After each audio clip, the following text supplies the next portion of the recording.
The sharp metallic taste hit my tongue immediately, followed by a burning sensation that made my throat constrict. I had only taken one small bite of Linda's famous lasagna, but something was terribly wrong. My stepmother sat across from me at our family dining table, her eyes fixed on my plate with an intensity that sent chills down my spine. She wasn't eating, she was watching. Waiting.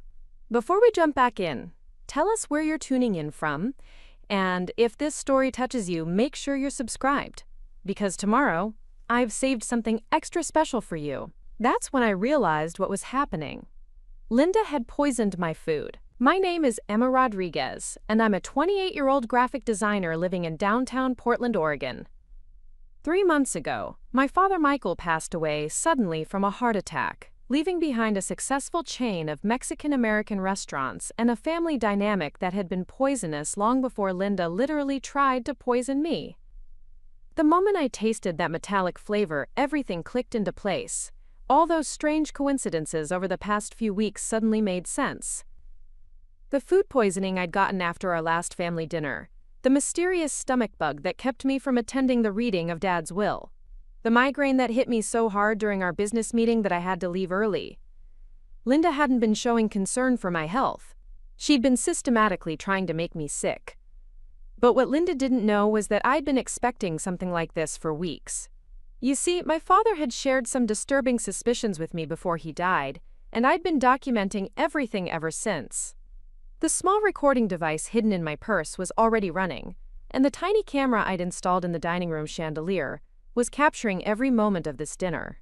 I forced myself to swallow that one bite, then quickly excused myself to the bathroom. My hands were shaking as I triggered the emergency plan I'd hoped I'd never have to use. While Linda thought I was getting sicker upstairs, I was actually switching our plates. The lasagna she'd prepared specially for me was about to become her own meal. Linda had always been calculating, but she'd made one critical mistake. She underestimated me. The story of how we got to this moment begins 4 years ago, when Linda walked into our flagship restaurant on a rainy Tuesday evening. She was 42 then, 15 years younger than my father, with perfectly styled blonde hair and a smile that seemed genuine until you looked closer at her eyes. She ordered the enchiladas made from my grandmother's secret recipe, the same dish my father had taught me to prepare when I was just 12 years old. Dad had been widowed for 8 years at that point. My mother, Isabella, had died in a car accident when I was 16. And in many ways, her death had brought Dad and me even closer together. We'd grieved together, rebuilt our lives together, and worked side by side to expand Rodriguez Family Kitchen, from a single location to 3 thriving restaurants across Portland. Those enchiladas weren't just food to us. They were a connection to our heritage, to my grandmother who'd immigrated from Guadalajara with nothing but her recipes and her dreams. Linda became a regular customer, always ordering the same dish, always sitting at table 7 in the corner where she could watch the kitchen. She'd compliment the food, ask questions about the ingredients, and gradually began engaging Dad in longer conversations. At first, I thought it was sweet. Dad had been lonely for so long, and seeing him smile again felt like a gift. Within 6 months, they were dating. Within a year, she'd moved into our family home in Beaverton, the same house where I'd grown up, where Mom's paintings still hung on the walls and her herb garden still bloomed every spring. Linda was subtle at first, making small suggestions about redecorating, mentioning how dated some of Mom's artwork looked, casually asking if we really needed to keep so many family photos displayed. I was 24 then, focused on building my freelance graphic design business and helping Dad modernize the restaurant's branding. I'd designed new menus, updated the website, and created social media campaigns that had doubled our customer base. The restaurants were thriving, and I assumed Dad's happiness with Linda was part of that success. The first red flag came during their engagement party. Linda had insisted on hosting it at the main restaurant, and she'd taken over all the planning. When I arrived that evening, I discovered she'd removed every trace of Mom's influence from the event. The mariachi band Dad had specifically requested was replaced with a jazz trio. The traditional Mexican decorations were swapped for generic, elegant centerpieces. Even the menu featured dishes that weren't part of our family recipes. When I pulled Dad aside to ask about the changes, he looked confused and slightly embarrassed. He told me Linda had convinced him that some of our traditions might seem too ethnic for her family and friends. The way he said it, with that apologetic tone, made my stomach turn. This was a man who'd built his entire business around celebrating our Mexican-American heritage, who'd taught me to be proud of our culture and our grandmother's legacy. But Linda had a way of making her suggestions seem reasonable, even caring. She'd couch her criticism in concern for Dad's health or business success. She worried that the spicy food might be too much for his aging digestion. She suggested that broadening the menu to include more American dishes would attract a wider customer base. She convinced him that working so many hours at the restaurants was affecting his blood pressure. Slowly, almost imperceptibly, Linda began inserting herself into every aspect of our family business. She started showing up at staff meetings, offering input on hiring decisions and questioning our financial procedures. She had no restaurant experience, no business background, but she presented herself as Dad's partner in all things. When longtime employees would look to me for guidance, as they'd done for years, Linda would redirect them to speak with her first. The changes accelerated after their wedding. Linda pushed Dad to hire her son Tyler as an assistant manager, despite his complete lack of experience in food service. She convinced him to let her daughter Madison redesign our website, even though I'd been handling all our digital marketing successfully for years. Every family recipe that made our restaurant special suddenly needed to be documented and improved under Linda's supervision. I watched helplessly as Linda systematically began erasing my family's legacy while positioning herself and her children as the rightful heirs to everything Dad had built. She was clever about it, always framing her actions as being in Dad's best interest or for the good of the business. When I tried to voice concerns, she'd respond with hurt feelings and accusations that I wasn't being supportive of Dad's new marriage. The breaking point came 6 months ago, during what should have been a routine business meeting. Dad had called me to the restaurant to discuss expanding our catering services, something we'd been planning together for months. When I arrived, I found Linda sitting in my usual seat at Dad's desk, with Tyler and Madison flanking her on either side. Dad looked uncomfortable as Linda explained that they'd decided the family should have more input in major business decisions. For the next 2 hours, I watched Linda systematically dismantle every expansion plan Dad and I had developed. She questioned the financial projections I'd prepared, suggested that my marketing strategies were too narrow, and proposed that Tyler should head the new catering division instead of me. She presented detailed arguments about why the business needed younger leadership and fresh perspectives, never directly saying I was too old or set in my ways, but implying it constantly. Dad sat quietly through most of the meeting, occasionally nodding when Linda looked at him for support. This was the same man who'd taught me to stand up for myself, who'd raised me to be confident and independent, who'd always treated me as his equal partner in business. Now he was deferring to a woman who'd been in our lives for less than 4 years and had no understanding of what we'd built together. That night, I went home to my downtown apartment and cried harder than I had since Mom's funeral. I felt like I was losing Dad while he was still alive, watching him disappear into Linda's web of manipulation and control. The restaurants that had been our shared passion were becoming foreign to me, filled with new faces who looked to Linda for direction instead of the family who'd created everything they depended on.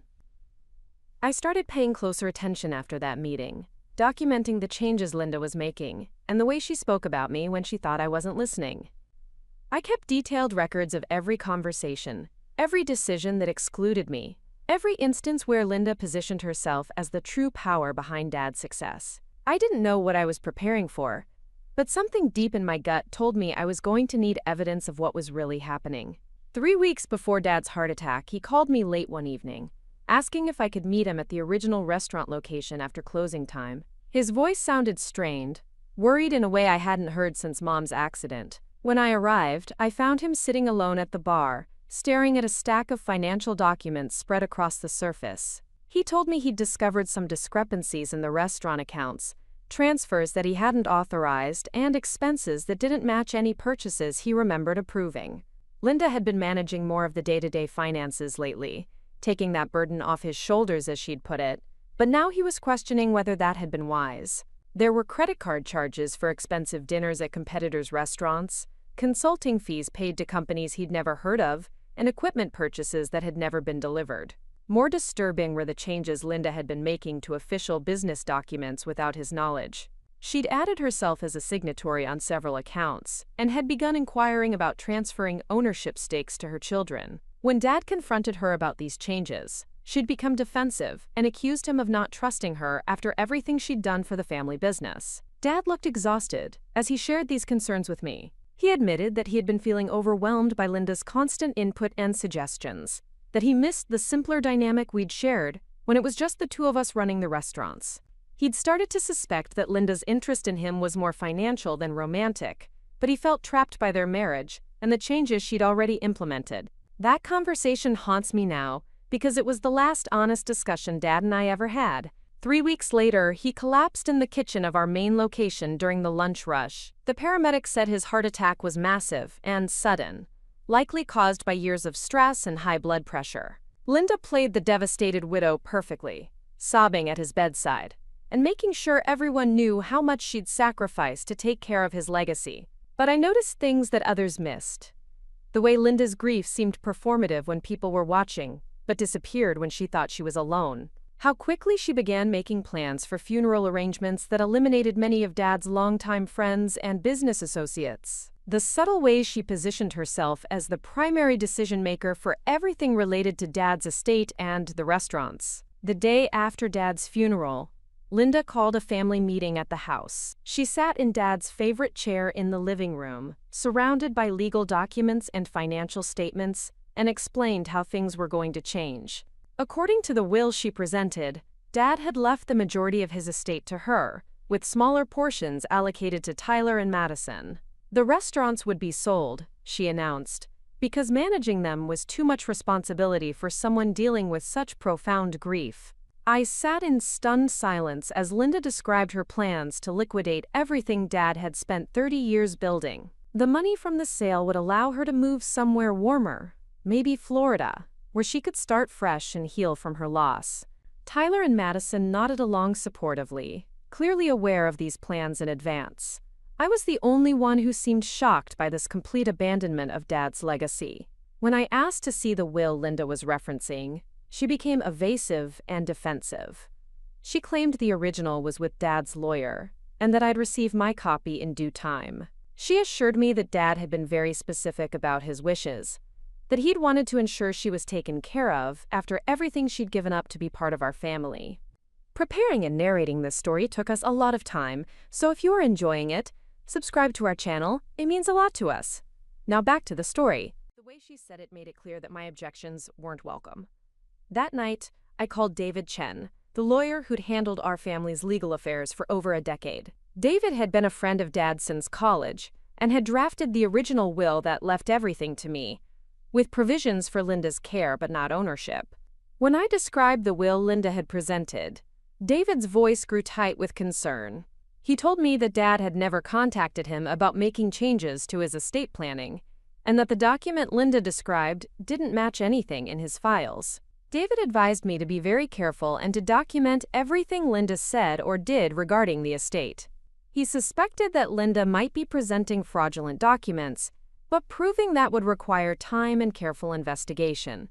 In the meantime, he recommended that I avoid confronting her directly and instead gather evidence of her deception. That's when I began my systematic documentation of Linda's behavior. I installed discreet recording devices in the family home and restaurants, always in public areas where there was no expectation of privacy. I photographed every document Linda showed me and forwarded copies to David for analysis. I began recording our conversations and keeping detailed logs of every suspicious statement or action. The pattern that emerged was disturbing. Linda was systematically isolating me from the business operations, while positioning her children as the legitimate heirs to Dad's legacy. She was spreading stories among the restaurant staff about my emotional instability following Dad's death, suggesting that I wasn't capable of handling business responsibilities during my grief. She painted herself as the strong widow, holding everything together while protecting me from additional stress. Linda's manipulation was sophisticated and calculated. She never directly accused me of anything, or made obvious threats. Instead, she created doubt about my competence and reliability, while presenting herself as the responsible adult making difficult decisions for everyone's benefit. Staff members who'd known me for years began treating me differently, offering condolences for losses beyond Dad's death, as if Linda had convinced them I was falling apart. The financial irregularities Dad had discovered before his death continued to multiply under Linda's management. Money was being transferred out of business accounts at an alarming rate, always with explanations about necessary expenses or emergency repairs. Equipment was being sold and replaced with cheaper alternatives, with Linda pocketing the difference. She was systematically draining the restaurant's assets while preparing to sell them far below their actual value to buyers who were likely her associates. 2 months after Dad's death, I finally received what Linda claimed was my copy of the will. The document was obviously fraudulent, filled with legal language that didn't match Dad's speaking style and provisions that contradicted everything I knew about his wishes. David confirmed that the signature was forged and that several legal requirements for valid will execution were missing. We had grounds to contest Linda's claims, but she'd already done significant damage to the business assets. That's when Linda's behavior became more aggressive. She began making comments about my mental health, suggesting to family friends that I was having trouble accepting Dad's death and the changes he'd wanted for the business.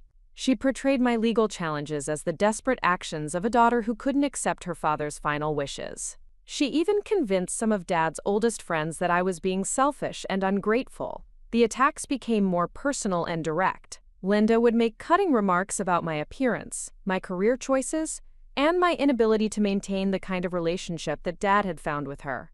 She suggested that my single status at 28 indicated some fundamental flaw in my character, that perhaps Dad had worried about my ability to carry on his legacy alone. Every conversation became an opportunity for her to undermine my confidence and credibility.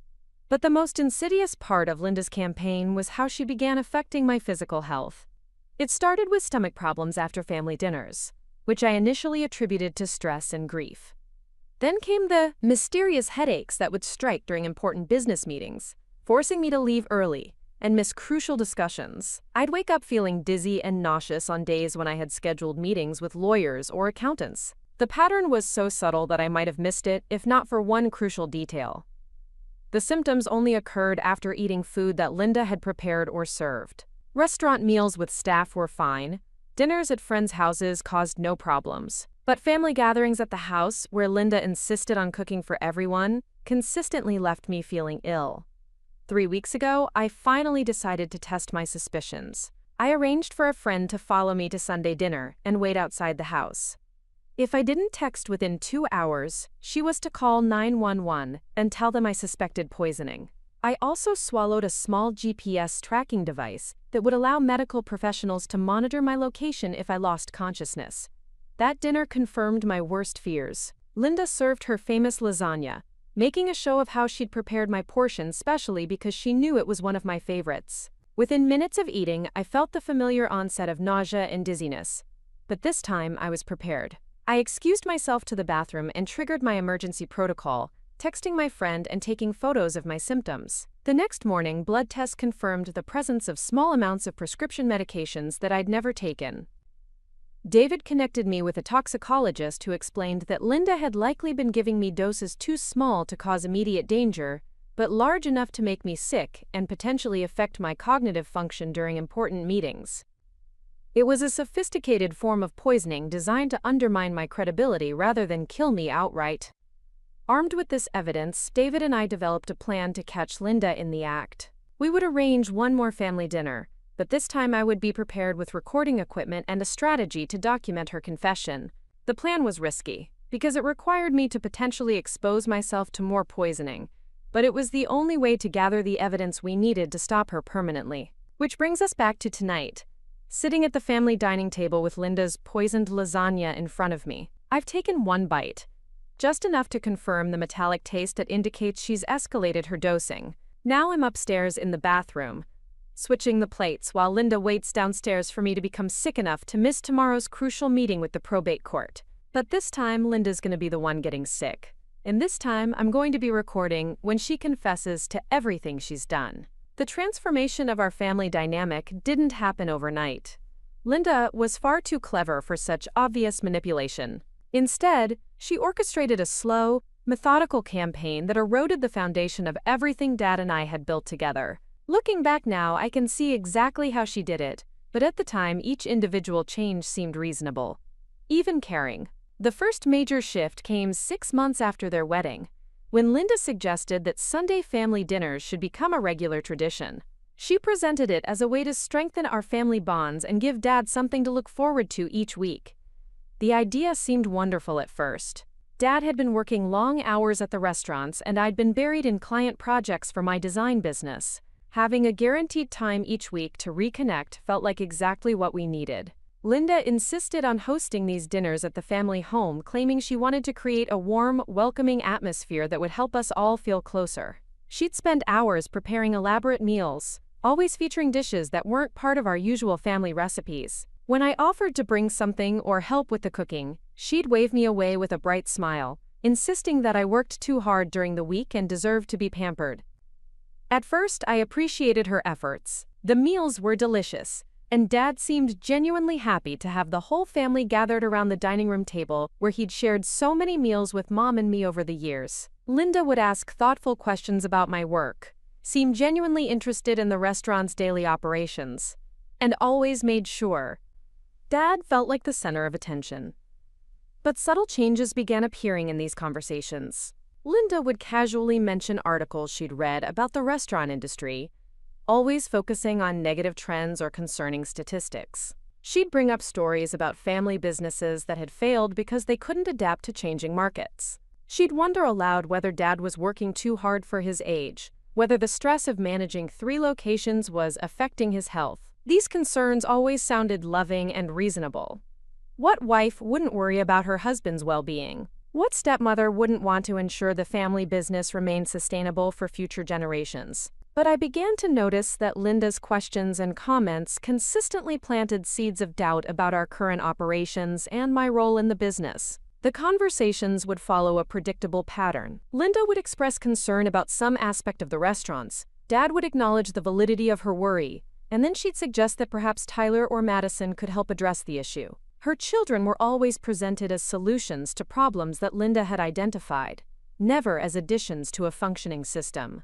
Tyler was 26, 2 years younger than me, with a college degree in communications and no practical work experience. He'd bounced between several entry-level jobs since graduation, never staying anywhere longer than 8 months. But Linda consistently portrayed him as ambitious and eager to contribute to the family business. She'd mention his ideas for improving customer service or his observations about restaurant trends he'd noticed while dining at other establishments. Madison was 24, fresh out of college with a degree in marketing. She'd completed exactly 1 internship at a small advertising agency before moving back home to live with Linda and Dad. Yet Linda spoke about her as if she were a seasoned professional with insights that could revolutionize our marketing approach. She'd reference Madison's understanding of social media trends and her connections with younger demographics that we allegedly weren't reaching effectively. Meanwhile, my contributions to the family business were increasingly minimized or questioned. Linda would listen politely when I discussed successful marketing campaigns I'd implemented, then wonder aloud whether we might benefit from a fresh perspective. She'd acknowledge my hard work on menu design and branding, then suggest that perhaps it was time to consider whether our current image was still relevant to modern consumers. The most insidious part of Linda's strategy was how she positioned these suggestions. She never directly criticized my work or explicitly stated that Tyler and Madison were more qualified than me. Instead, she framed everything in terms of supporting Dad and ensuring the business remained competitive. She presented her children's involvement as a way to reduce Dad's workload and stress, not as a replacement for my contributions. Dad, who had always been decisive and confident in business matters, began second-guessing decisions we'd made together. He'd ask for Linda's opinion on matters that had never required external input before. He'd want to discuss staffing changes or menu modifications with her before implementing them, even though she had no experience in restaurant management. I watched our weekly staff meetings transform from collaborative discussions between Dad and me into complicated negotiations that included Linda's input on every decision. She'd arrive at the restaurant during these meetings, ostensibly to check on Dad or bring him lunch, But somehow she'd end up participating in conversations about scheduling, inventory management, and customer service policies. Linda had a talent for asking questions that sounded innocent but actually challenged the wisdom of our established practices. She'd wonder whether our portion sizes were too generous, cutting into profit margins unnecessarily. She'd question whether our staff scheduling was efficient, suggesting that we might be overstaffed during certain shifts. She'd mention restaurant management courses that Tyler had been taking online, implying that he was gaining expertise that could benefit our operations. The changes escalated when Linda convinced Dad that the family business needed more formal structure and professional management.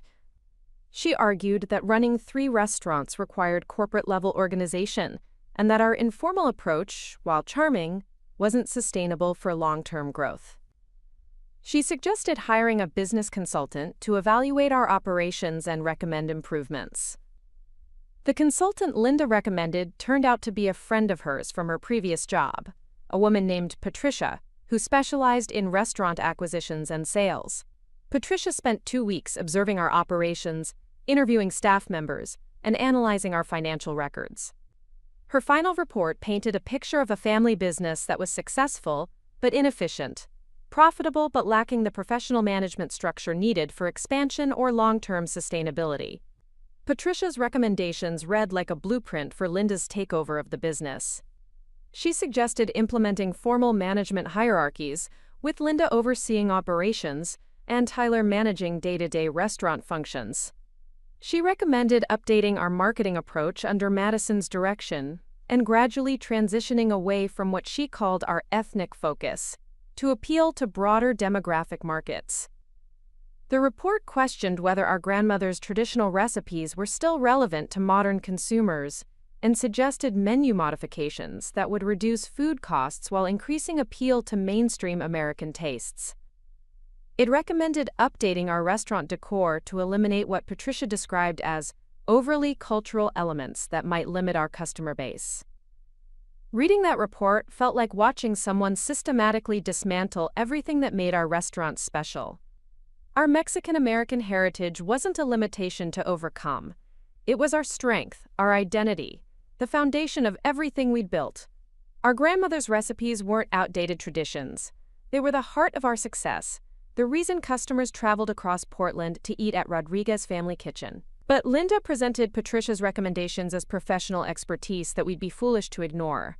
She emphasized the consultant's credentials and experience, suggesting that emotional attachment to tradition might be preventing us from seeing opportunities for improvement. She framed resistance to these changes as stubbornness, rather than legitimate concern about losing our identity. Dad seemed torn between his loyalty to our family traditions and his trust in Linda's judgment. He'd built his business by honoring his mother's recipes and celebrating Mexican-American culture, but Linda's arguments about professional management and market expansion appealed to his desire for continued success. He began asking me to consider whether some of Patricia's suggestions might have merit, whether we might benefit from making gradual changes to stay competitive.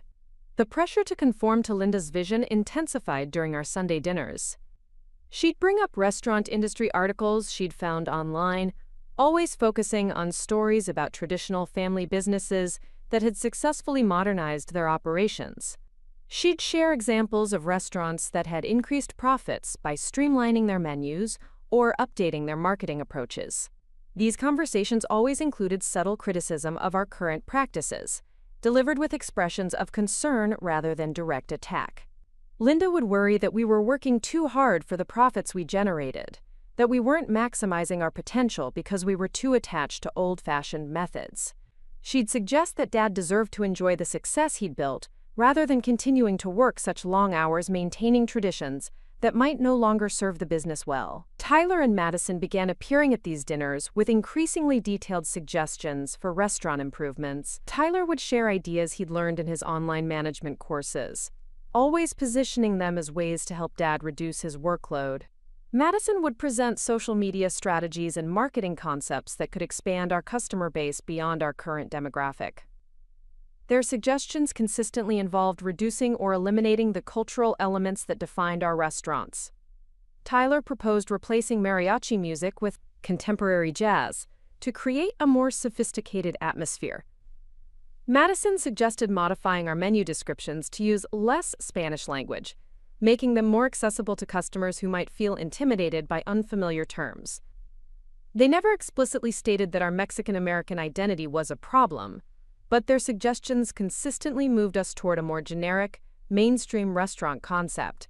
They presented these changes as necessary adaptations to changing market conditions, not as abandonment of our heritage. I found myself increasingly isolated during these family discussions.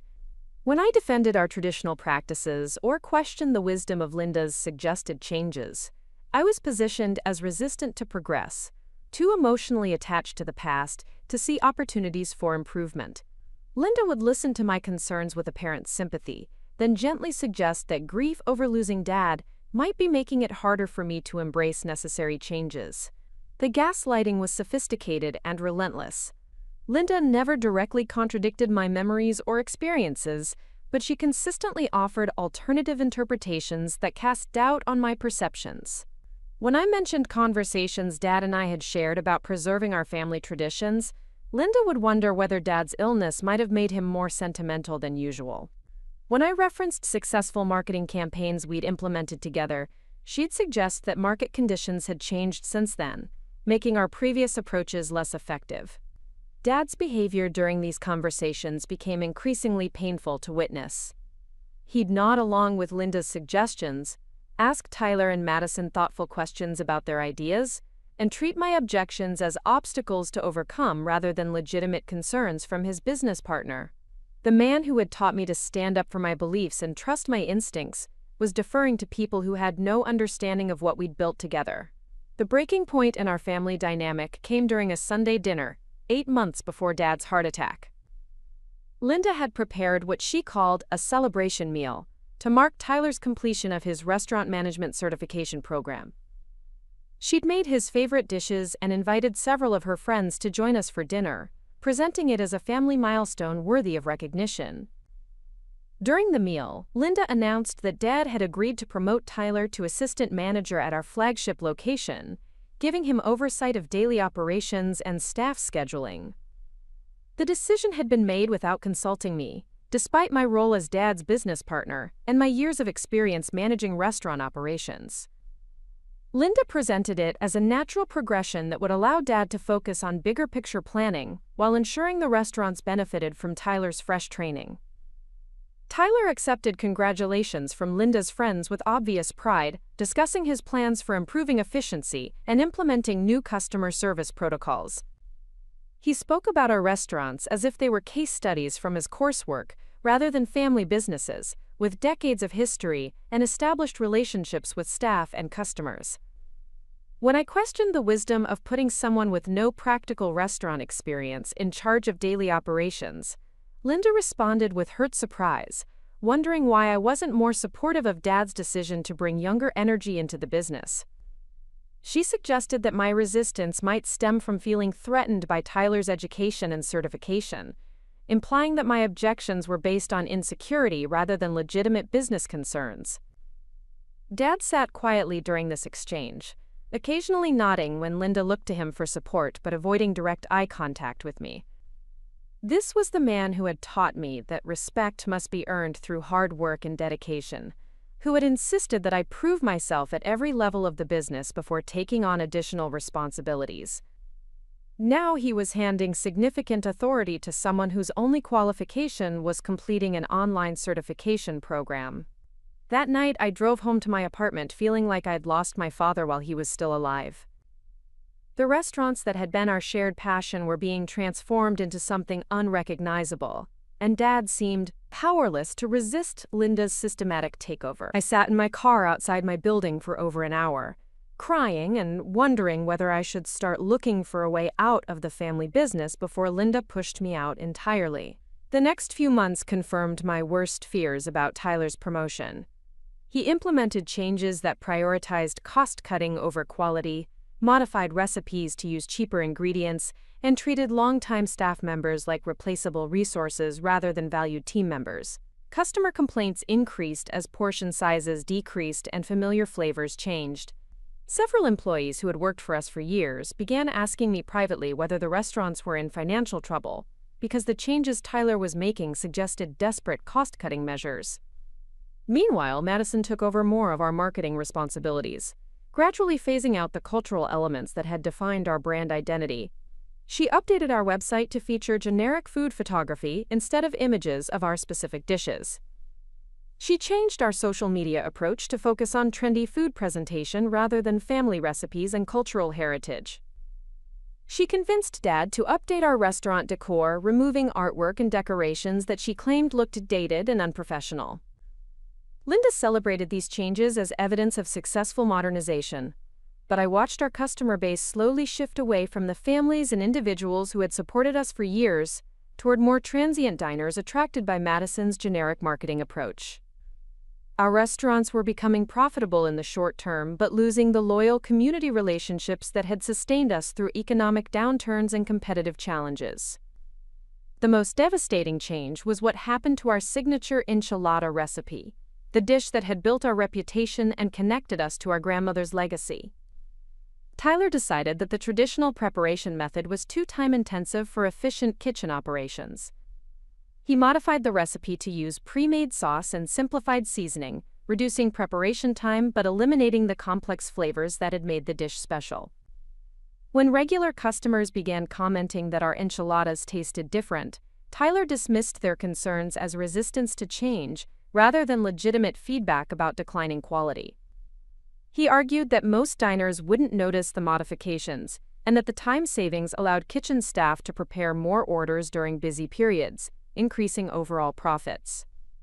I watched Dad taste the modified enchiladas during a family dinner, saw the disappointment in his eyes as he recognized how far the dish had drifted from his mother's original recipe. But when Linda praised Tyler's innovation and efficiency improvements, Dad nodded along rather than acknowledging what we both knew, that we were betraying the foundation of everything our family had built. Linda's strategy reached its culmination 6 months before Dad's death, when she convinced him to begin transition planning that would gradually transfer business ownership to her children. She presented this as estate planning that would ensure smooth business continuity and protect the family's financial security. She argued that formal succession planning was responsible management that would prevent conflicts and legal complications if anything happened to Dad. The succession plan Linda proposed essentially wrote me out of the business I'd helped build. Tyler would inherit operational control of all 3 restaurants, while Madison would own the marketing and branding assets. Linda would maintain oversight as the primary shareholder, ensuring that business decisions aligned with the family's best interests. I would receive a small percentage of profits as recognition for my past contributions, but no decision-making authority or ownership stake. When I objected to this arrangement, pointing out that I'd been Dad's business partner for over a decade and had contributed significantly to our success, Linda responded with apparent concern for my well-being. She worried that continuing to work in the family business might be preventing me from pursuing independent opportunities that would allow me to build my own legacy rather than living in Dad's shadow. She suggested that accepting a consulting role rather than ownership position would give me freedom to develop my graphic design business while still maintaining family connections. She framed my resistance to this arrangement as clinging to the past rather than embracing opportunities for personal growth and independence. Dad struggled with these conversations in ways that were painful to witness. He'd built the restaurants as a legacy for me, had taught me every aspect of the business with the expectation that I would eventually take over operations. But Linda's arguments about professional succession planning and family harmony seemed to override his original intentions. He began treating our shared history as sentiment rather than legitimate preparation for business leadership. The most heartbreaking part was watching Dad doubt his own judgment about my capabilities and contributions. Linda's constant suggestions that I might be happier pursuing independent opportunities gradually convinced him that keeping me in the family business might be holding me back rather than honoring our partnership. He started asking whether I really wanted to spend my life managing restaurants, or whether I had other dreams I'd been sacrificing for family obligations. These conversations revealed how completely Linda had manipulated Dad's understanding of our relationship and my commitment to our shared work. She'd convinced him that my dedication to the restaurants was obligation rather than passion, that my desire to preserve our family traditions was resistance to change rather than commitment to our values.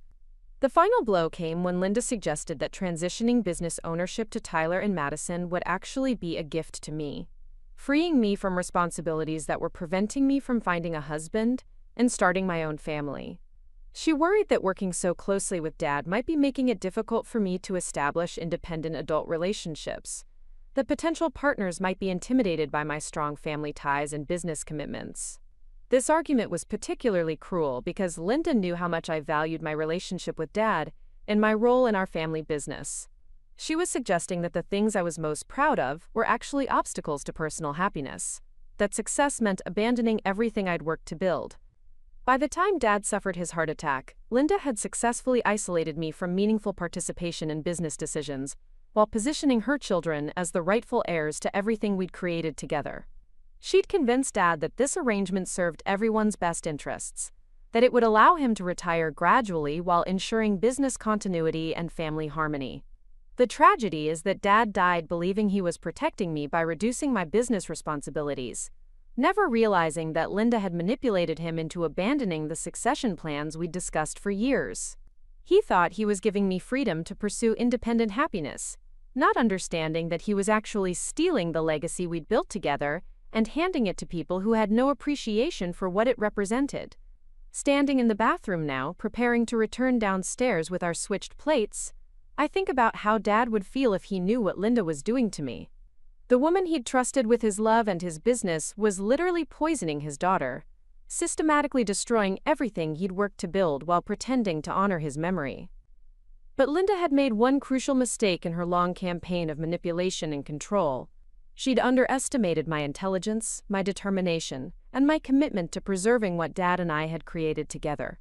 She thought she'd successfully isolated me and undermined my credibility.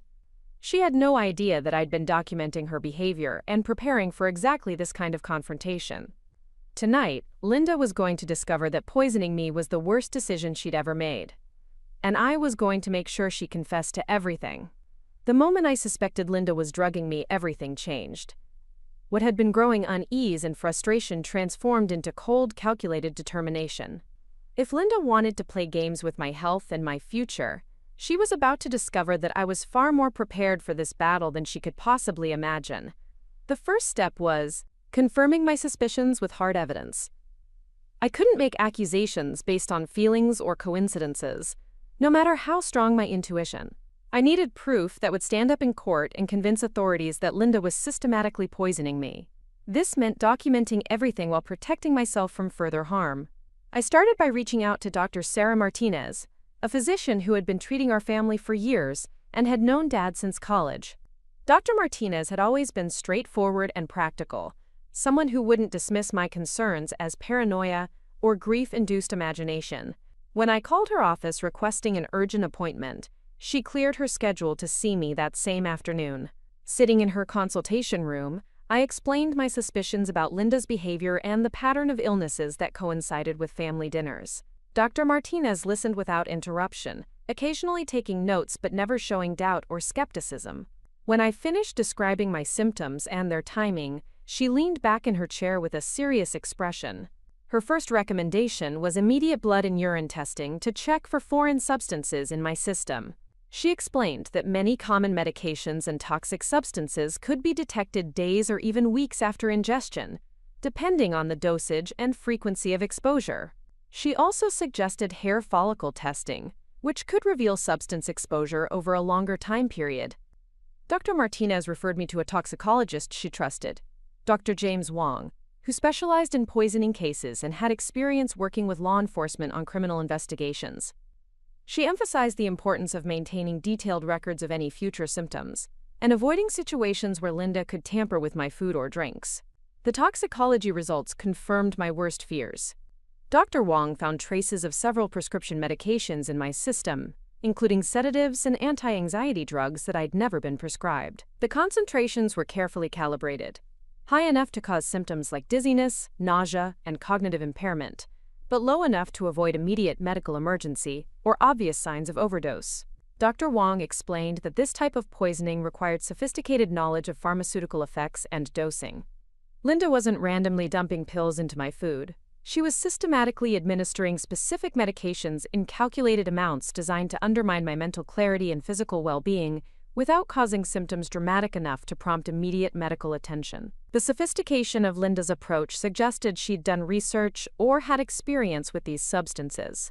Dr. Wong recommended investigating Linda's background to determine whether she had medical training, pharmaceutical knowledge, or history of similar behavior. He also provided me with testing kits that would allow me to check food and drinks for contamination before consuming them. Armed with medical evidence of poisoning, I contacted David Chen to discuss legal implications and strategy. David had been skeptical when I first raised concerns about Linda's behavior, but the toxicology reports transformed his attitude completely.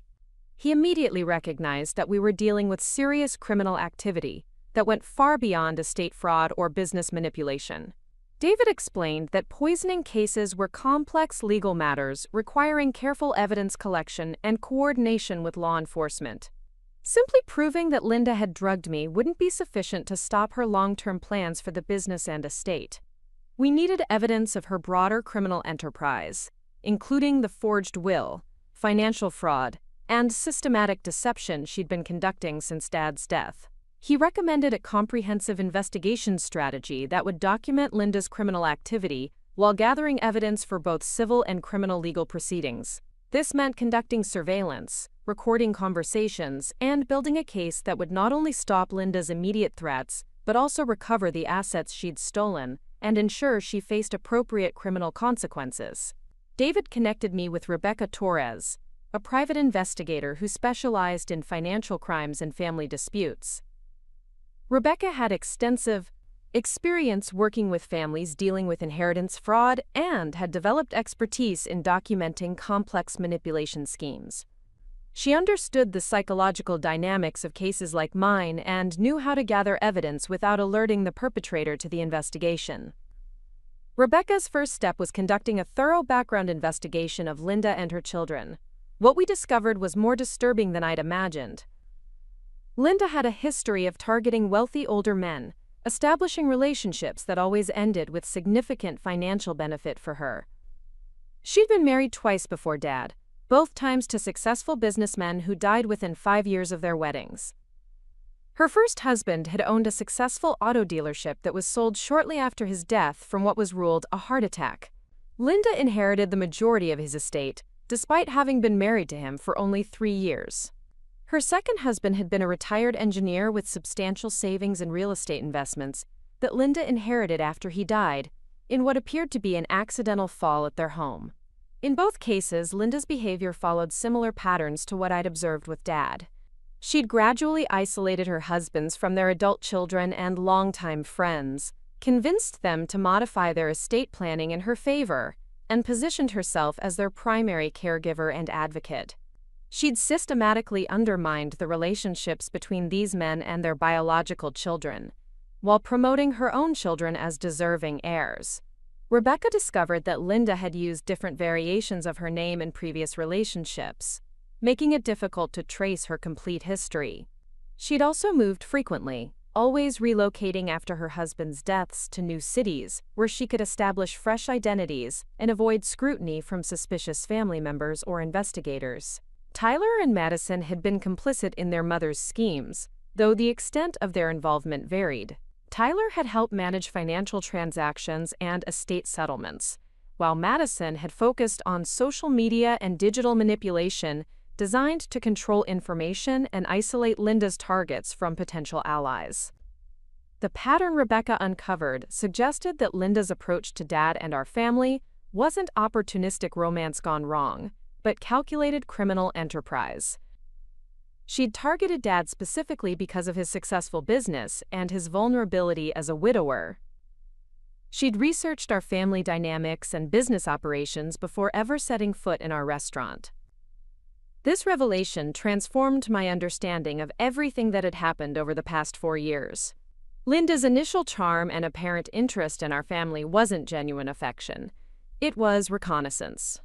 Her suggestions about business improvements and succession planning weren't misguided interference. They were deliberate sabotage designed to position her children as Dad's heirs while undermining my role in the family business. With Rebecca's investigation providing broader context, David and I developed a comprehensive strategy for documenting Linda's current criminal activity. We needed evidence that would support charges for poisoning, inheritance fraud, business fraud, and conspiracy. This required careful coordination between multiple types of evidence collection while avoiding any actions that might alert Linda to our investigation. The surveillance operation began with installing discreet recording equipment in areas where Linda was likely to incriminate herself. Rebecca recommended focusing on locations where Linda felt comfortable and secure, places where she might speak openly about her plans or reveal information about her criminal activity. We placed tiny recording devices in the family home's common areas, including the living room where Linda often spoke on the phone and the kitchen where she prepared food for family dinners. We also installed a hidden camera in the dining room that would capture dinner conversations and Linda's behavior while serving meals. Rebecca emphasized the importance of staying within legal boundaries for surveillance. All recording equipment was placed in common areas where there was no expectation of privacy, and we avoided any surveillance of bedrooms, bathrooms, or other private spaces. We also ensured that any recorded conversations included my participation, making them legally admissible evidence. The most challenging aspect of the surveillance operation was maintaining normal behavior while documenting Linda's criminal activity. I had to continue attending family dinners and business meetings, acting as if I hadn't discovered her poisoning scheme while secretly recording our interactions. This required careful preparation and emotional control that was exhausting to maintain. Dr. Wong provided me with discrete testing materials that would allow me to check food and drinks for contamination without Linda's knowledge. These tests were designed to look like normal seasoning or condiment packets, allowing me to test my meals during dinner conversations without arousing suspicion. I also began carrying a small recording device that looked like a normal smartphone accessory, ensuring that any conversation with Linda would be documented. Rebecca taught me techniques for guiding conversations toward topics that might prompt Linda to reveal incriminating information about her plans or past actions. The evidence we collected over the following weeks painted a detailed picture of Linda's criminal enterprise. The recordings captured her speaking with Tyler and Madison about accelerating their timeline for selling the restaurants and liquidating Dad's estate. She expressed frustration about my continued involvement in business operations and discussed strategies for undermining my credibility with staff members and business associates. Most damning were conversations where Linda discussed my health symptoms with apparent satisfaction, referring to my frequent illnesses as convenient obstacles to my participation in important business decisions. She made comments about hoping my symptoms would worsen enough to convince people that I was having serious mental health problems related to Dad's death.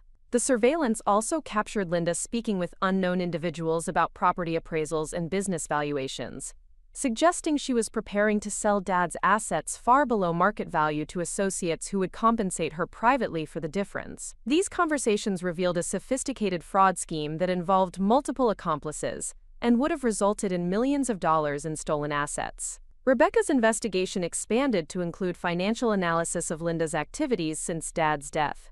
We discovered evidence of unauthorized transfers from business accounts, fraudulent expense claims, and manipulation of business records designed to hide assets and reduce the apparent value of Dad's estate. Linda had been systematically draining money from the restaurants while preparing to abandon them entirely. The financial evidence supported criminal charges for embezzlement, fraud, and conspiracy. Combined with the medical evidence of poisoning and the recorded conversations documenting her criminal plans, we had built a comprehensive case that would ensure Linda faced serious legal consequences while protecting Dad's estate and business from further damage. But building a legal case was only part of our strategy. David and I also developed plans for protecting the business operations and staff members who depended on the restaurants for their livelihoods. We needed to ensure that exposing Linda's crimes wouldn't result in business disruption that would harm innocent employees and customers. This required careful coordination with business managers and key staff members who had been questioning Linda's recent changes to restaurant operations. We identified employees who had expressed concerns about cost-cutting measures and quality reductions, people who might serve as witnesses to Linda's mismanagement, and support efforts to restore proper business practices. David also began preparing legal documents that would restore my rightful position in the business and reverse the unauthorized changes Linda had implemented. This included challenging the fraudulent will she'd presented and documenting the legitimate estate planning documents Dad had created with David's assistance over the years. The complexity of our legal strategy required coordination with multiple law enforcement agencies and court systems. The poisoning charges would be handled by local criminal prosecutors, while the financial fraud would involve federal investigators specializing in white-collar crime. The estate disputes would proceed through probate court, requiring different evidence and legal procedures. Throughout this preparation process, I maintained my normal routine while secretly documenting Linda's escalating criminal behavior. The stress of this double life was enormous, requiring constant vigilance and emotional control while dealing with ongoing health threats and business pressures. The most difficult aspect was watching Linda continue to manipulate Dad's memory and legacy while planning to destroy everything he'd built. She would speak about Dad with apparent affection during public conversations, then privately discuss her plans to eliminate all traces of our family's heritage from the restaurants she intended to sell. Her conversations with Tyler and Madison revealed complete contempt for Dad's values and our family traditions. She referred to our cultural heritage as marketing gimmicks that limited business potential, and described our loyal customers as unsophisticated people who didn't understand modern restaurant trends. These recordings were personally devastating, but legally valuable. They demonstrated Linda's true motivations and contradicted the grieving widow persona she maintained in public. They also revealed the extent of Tyler and Madison's involvement in planning to defraud Dad's estate and destroy his business legacy. As our evidence collection continued, Linda's behavior became more aggressive and desperate. She increased the frequency and dosage of substances she was putting in my food, apparently hoping to cause symptoms serious enough to justify claims about my declining mental health. She also began spreading rumors among business associates about my emotional instability and unreliability. The escalation in Linda's criminal activity created both opportunities and dangers for our investigation. Her desperation made her less careful about concealing her actions, providing better evidence for our case. But it also increased the immediate threats to my health and safety, requiring additional precautions and medical monitoring. Dr. Wong recommended that I never eat or drink anything Linda had prepared without first testing it for contamination. He also provided me with medications that would counteract some of the substances Linda was using, allowing me to minimize symptoms while maintaining the appearance of ongoing health problems. This medical support was crucial for the final phase of our plan, which involved creating an opportunity for Linda to incriminate herself directly while providing undeniable evidence of her poisoning attempts. We needed recorded evidence of Linda admitting to drugging me, combined with physical evidence that would prove she was responsible for my symptoms. Rebecca and David developed a strategy that would create optimal conditions for Linda to confess her crimes while ensuring my safety and gathering irrefutable evidence. This plan required precise timing and coordination between multiple elements, but it offered the best opportunity to end Linda's threats permanently while ensuring she faced appropriate criminal consequences. The plan centered around one final family dinner where Linda would have the opportunity to poison me again, but this time we would be prepared with comprehensive surveillance and immediate medical response capabilities. I would need to consume enough of the contaminated food to trigger Linda's expected reaction while avoiding dangerous levels of exposure to whatever substances she was using. Dr. Wong would be standing by with antidotes and medical support, while Rebecca's surveillance equipment would capture every moment of the dinner and Linda's response to my apparent symptoms. David would have law enforcement ready to respond immediately once we had recorded evidence of Linda's confession. The most challenging aspect of this plan was the psychological preparation required to voluntarily expose myself to poisoning while maintaining the appearance of normal behavior. I had to trust that our safety measures would protect me from serious harm while creating believable symptoms that would prompt Linda to reveal her criminal activity. This preparation included practicing responses to different scenarios and developing strategies for guiding conversations toward topics that might prompt Linda to discuss her poisoning activities. Rebecca coached me on interrogation techniques that would encourage Linda to provide detailed admissions without realizing she was incriminating herself. We also prepared contingency plans for various ways Linda might react to the confrontation. If she became violent or attempted to flee, We needed immediate response capabilities that would ensure my safety while preserving evidence of her crimes. If she attempted to destroy evidence or contact accomplices, we needed surveillance that would document these additional criminal activities. The weeks leading up to our planned confrontation were intense and emotionally draining. I was simultaneously preparing to expose Linda's crimes while continuing to work with her on business matters and attend family gatherings where she was actively poisoning me. The cognitive dissonance of maintaining normal relationships with someone who was systematically trying to harm me required enormous psychological strength. But I also felt empowered by the knowledge that Linda's criminal enterprise was about to collapse completely. She had no idea that every conversation was being recorded, that every poisoning attempt was being documented, that every aspect of her fraud scheme had been discovered and would soon be used against her in criminal court. The night before our planned confrontation, I reviewed all the evidence we'd collected and felt confident that Linda would face serious criminal consequences for everything she'd done to Dad, to me, and to our family business. The months of careful investigation and evidence collection were about to pay off in ways that would ensure justice while protecting Dad's legacy. Sitting in the bathroom now, holding the plates I'm about to switch, I think about how Linda's arrogance and greed had led her to this moment. She thought she was clever enough to commit the perfect crime, that she could systematically destroy our family while enriching herself and her children. She had no idea that her intended victim had been 3 steps ahead of her from the moment I suspected her true intentions. Tonight, Linda was going to discover that underestimating me was the biggest mistake of her criminal career, and I was going to make sure that every word of her confession was recorded for the prosecutors who would be filing charges against her tomorrow morning. Taking a deep breath, I carefully switched the plates in my hands, ensuring that Linda's specially prepared lasagna was now on the plate I'd returned to my seat. The irony wasn't lost on me that Linda's own cooking was about to become her downfall. I checked my hidden recording device one final time, making sure it was positioned correctly to capture everything that was about to unfold. When I returned to the dining room, Linda looked up with that same intense expression I'd noticed before, her eyes immediately going to the plate in my hands. She was waiting for me to continue eating, anticipating the moment when her carefully calculated dose of medication would begin affecting my system. The smile she gave me was warm and concerned, the perfect performance of a caring stepmother worried about her stepdaughter's health. "Feeling better, dear?" she asked, her voice dripping with false sympathy. "You looked a little pale when you left. I was worried that you might be coming down with something again. You've been having so many health issues lately." I nodded, forcing myself to appear slightly unsteady as I settled back into my chair. "Just a bit dizzy. I think I need to eat something. This lasagna smells wonderful." I picked up my fork and took a small bite from what was now Linda's original plate, the one she'd prepared without any contamination. The taste was completely normal, confirming that she'd reserved the poison portion specifically for me. Linda watched me eat with satisfaction, clearly believing her plan was proceeding perfectly.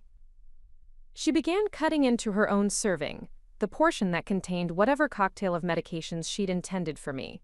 Tyler and Madison sat at the table making small talk about their jobs and social plans, completely unaware of the drama unfolding between their mother and me. "Emma, I've been thinking about our conversation last week," Linda said, taking her first bite of the contaminated lasagna. "About your future plans and whether you might be happier focusing on your design business instead of the restaurants. I really believe you have so much potential that you're not exploring while you're tied down to family obligations." The condescension in her voice was barely concealed behind her concerned tone. She was already setting up her narrative for why my departure from the family business would be beneficial for everyone involved. What she didn't realize was that she'd just consumed a significant dose of the same substances she'd been using to undermine my health and credibility for months. I continued eating my uncontaminated food while responding to her comments about my career plans. "I appreciate your concern, Linda, but the restaurants have always been my passion. Dad and I built something really special together, and I can't imagine walking away from that legacy." "Oh, I understand the emotional attachment," Linda replied, taking another large bite of her dinner. "But sometimes we have to consider what's practical versus what's sentimental. Your father wouldn't want you to sacrifice your own opportunities out of loyalty to the past." Tyler nodded along with his mother's comments, adding his own observations about the restaurant industry's challenges and the benefits of diversifying career options. Madison chimed in with supportive remarks about my graphic design skills and how I could probably earn more money working with corporate clients than managing family businesses. As the conversation continued, I began noticing subtle changes in Linda's behavior. Her speech was becoming slightly slower, and she seemed to be having trouble maintaining her train of thought. The medications she'd intended for me were beginning to affect her system, creating the same symptoms I'd experienced during previous family dinners. "I've been doing some research," Linda continued, her words beginning to slur almost imperceptibly, "about restaurant valuations and market trends. The industry is becoming so competitive, and I worry that holding on to traditional approaches might not be sustainable for much longer." She paused to take a sip of water, and I noticed her hand trembling slightly as she lifted the glass. The tremor was subtle, but I'd experienced it myself often enough to recognize the early signs of whatever pharmaceutical combination she'd been using. Her pupils were beginning to dilate, and a faint flush was appearing on her cheeks.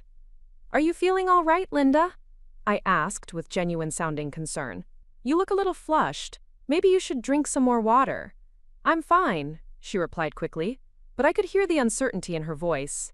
She was beginning to realize that something was wrong, but she hadn't yet connected her symptoms to the food she was eating. "Just tired, I think. It's been a long week dealing with estate paperwork and business decisions." Tyler and Madison began to look concerned as their mother's condition became more apparent. Linda was blinking frequently and seemed to be having difficulty focusing her eyes. Her movements were becoming less coordinated, and she was gripping the edge of the table as if to steady herself. "Mom, you really don't look well," Madison said, reaching across the table to touch Linda's forehead. "Maybe you should lie down for a while. You feel warm." "I said I'm fine," Linda snapped, her usual composure beginning to crack. The medications were affecting her emotional regulation as well as her physical coordination. "I just need to finish dinner, and then we can discuss Emma's situation." But Linda was clearly not fine. She was experiencing exactly the same symptoms she'd been inflicting on me for months, and the irony was becoming more apparent with each passing minute. Her carefully controlled facade was dissolving as the drugs impaired her ability to maintain the caring stepmother performance she'd perfected over the years. "You know what, Linda?" I said, keeping my voice calm and steady. "I think we should talk about my situation. I've been doing some research of my own lately, and I've discovered some very interesting information about family businesses and estate planning." Linda tried to focus on my words, but I could see the confusion and growing panic in her eyes. She was beginning to understand that something was seriously wrong, but her compromised mental state was making it difficult for her to process what was happening or respond appropriately. "What kind of research?" she asked, her voice becoming more strained with each word. The tremor in her hands was becoming more pronounced, and she was having visible difficulty coordinating her movements. "Well, for example, I learned some fascinating things about toxicology and how certain medications can be used to create symptoms that mimic natural illnesses," I said, watching Linda's face carefully for her reaction. "It's amazing how sophisticated these techniques can be when someone has the right knowledge and motivation." The color drained from Linda's face as my words registered. Even through her drug-induced haze, she was beginning to realize that I knew about her poisoning attempts. Her eyes darted around the room as if looking for escape routes, but her impaired coordination made any quick movement impossible. "I don't know what you're implying," Linda said, but her voice was weak and unconvincing. The medications were making it increasingly difficult for her to maintain her usual manipulative control over conversations. "If you're having health problems, maybe you should see a doctor instead of making wild accusations." "Oh, I've been seeing doctors," I replied, pulling out my phone and accessing the recording app that had been documenting our entire conversation. "Multiple doctors, actually, including toxicologists who specialize in cases exactly like mine." Tyler and Madison were looking back and forth between their mother and me with growing alarm. They could see that Linda was becoming seriously ill, but they were also beginning to pick up on the subtext of our conversation. The reality of what their mother had been doing was starting to dawn on them. "Mom, what is she talking about?" Tyler asked, his voice tight with concern. "What's going on here?" Linda tried to stand up from her chair, but her legs were too unsteady to support her weight. She gripped the table edge desperately, swaying as the full effects of the medication cocktail hit her system. Her breathing was becoming labored, and sweat was beading on her forehead despite the comfortable temperature in the room. "You switched the plates," Linda whispered, the realization finally penetrating her confused mental state. "You knew." "Yes, I knew," I confirmed, standing up from my own chair and maintaining a safe distance from Linda as her condition deteriorated. "I've known for weeks about what you've been doing to me. The question is, are you going to tell Tyler and Madison the truth about how you've been poisoning me, or should I explain it to them myself?" "Poisoning?" Madison gasped, her face going pale. "Mom, what is she talking about? You haven't been poisoning anyone." Linda was struggling to remain conscious as the medications overwhelmed her system. The careful dosing she'd perfected for gradually undermining my health was having dramatic effects when consumed all at once by someone who hadn't built up any tolerance to the substances. "She's lying," Linda managed to say, but her words were badly slurred and unconvincing. "Emma's been having mental health problems since her father died. She's imagining things, making up stories." "Really?" I said, pulling up the toxicology reports on my phone. "Because I have medical evidence showing exactly what you've been putting in my food."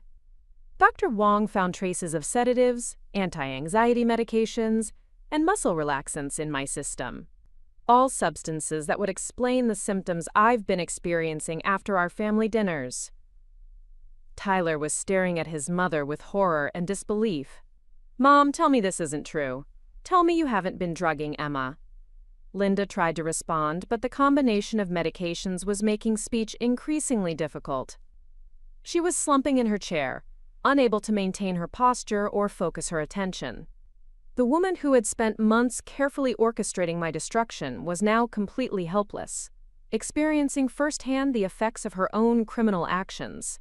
"The ironic thing," I continued, "is that you taught me exactly what to look for. Every symptom you caused me to experience, you're now feeling yourself. The dizziness, the nausea, the confusion, the inability to think clearly. This is what you've been doing to me for months, Linda." "I was protecting the family," Linda mumbled, her voice barely audible. "You were going to ruin everything your father built. You don't understand business. You're too emotional, too attached to the past." Madison was crying now, staring at her mother with a mixture of shock and disgust. "Mom, how could you do something like this? How could you poison someone?" "She was in the way," Linda said, her inhibitions completely destroyed by the pharmaceutical cocktail she'd consumed. "The restaurants, the estate, everything should have gone to us. We deserved it after everything I sacrificed for that man." The confession was coming out in fragmented sentences as Linda's ability to control her words disappeared entirely. Years of careful manipulation and calculated deception were being undone by her own criminal tools turned against her. "You didn't sacrifice anything," I said firmly. "You targeted my father because he was wealthy and vulnerable. You manipulated him into changing his estate plans. You tried to drive me away from the business we built together, and when that didn't work, you started poisoning me to undermine my credibility." "He was lonely," Linda continued, apparently unable to stop herself from talking. "Stupid and lonely and grateful for any attention. I made him think he loved me, made him think his precious daughter was the problem." Tyler was backing away from the table, his face white with shock and revulsion. "Mom, stop talking. Just stop." "And the will you showed me after Dad's death?" I prompted, knowing that Linda's compromised state made this the perfect opportunity to get a complete confession. "The one that left everything to you and your children?" "Forged," Linda admitted, her head lolling as she struggled to remain conscious. "The old fool never changed his real will. Everything was supposed to go to you, but I wasn't going to let that happen. Not after everything I did for him." "What about Dad's concerns about missing money from the restaurant accounts?" I asked, continuing to record as Linda incriminated herself further. "I took what I deserved," Linda slurred. "What we all deserved. The restaurants were making good money, and I needed to secure our future before you could interfere." Madison was sobbing openly now, horrified by her mother's admissions. "Mom, please stop. You're confessing to crimes." "The girl was always suspicious," Linda continued, apparently unable to process her daughter's warnings. "Too smart for her own good, just like her father said. Had to make her sick, make her look unstable. Couldn't let her keep interfering with my plans." "So you decided to poison me," I said, ensuring that Linda's confession was being captured clearly on my recording device. "Small doses," Linda mumbled. "Just enough to make you confused, unreliable, make people think you were having a breakdown after your father's death. Then Tyler and Madison could take over the business properly." Tyler was shaking his head in disbelief. "We never asked you to do this, Mom. We never wanted you to hurt anyone." "You wanted the money," Linda accused, her emotional control completely gone. "You both wanted the inheritance, the restaurants, the house. Don't pretend you didn't know what I was doing." "We didn't know," Madison cried. "We thought Dad had actually left those things to us in his will. We didn't know you were forging documents and poisoning people." Linda was becoming increasingly incoherent as the medications continued to affect her system. Her breathing was shallow and rapid, and her skin had taken on a grayish pallor that indicated serious medical distress. Despite everything she'd done to me, I couldn't let her suffer a potentially fatal overdose.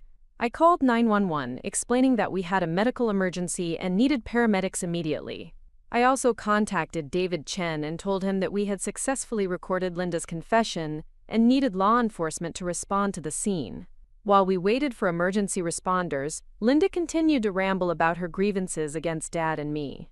She complained about how ungrateful we'd been for her contributions to the family, how we'd never appreciated the sacrifices she'd made to be part of our lives. Her version of events was completely distorted, painting herself as the victim of our selfishness and ingratitude. "I gave him the best years of my life," Linda mumbled.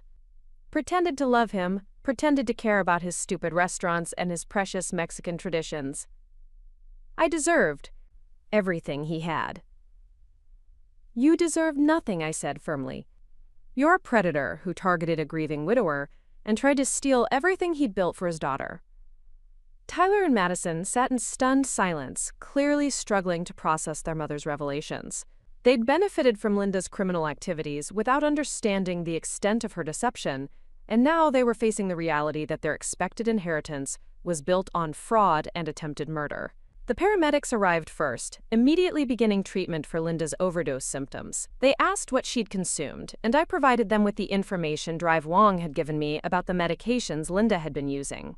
The medical team worked quickly to stabilize her condition and prepare her for transport to the hospital. Detective Maria Santos arrived shortly after the paramedics, along with uniformed officers who secured the scene and began collecting evidence.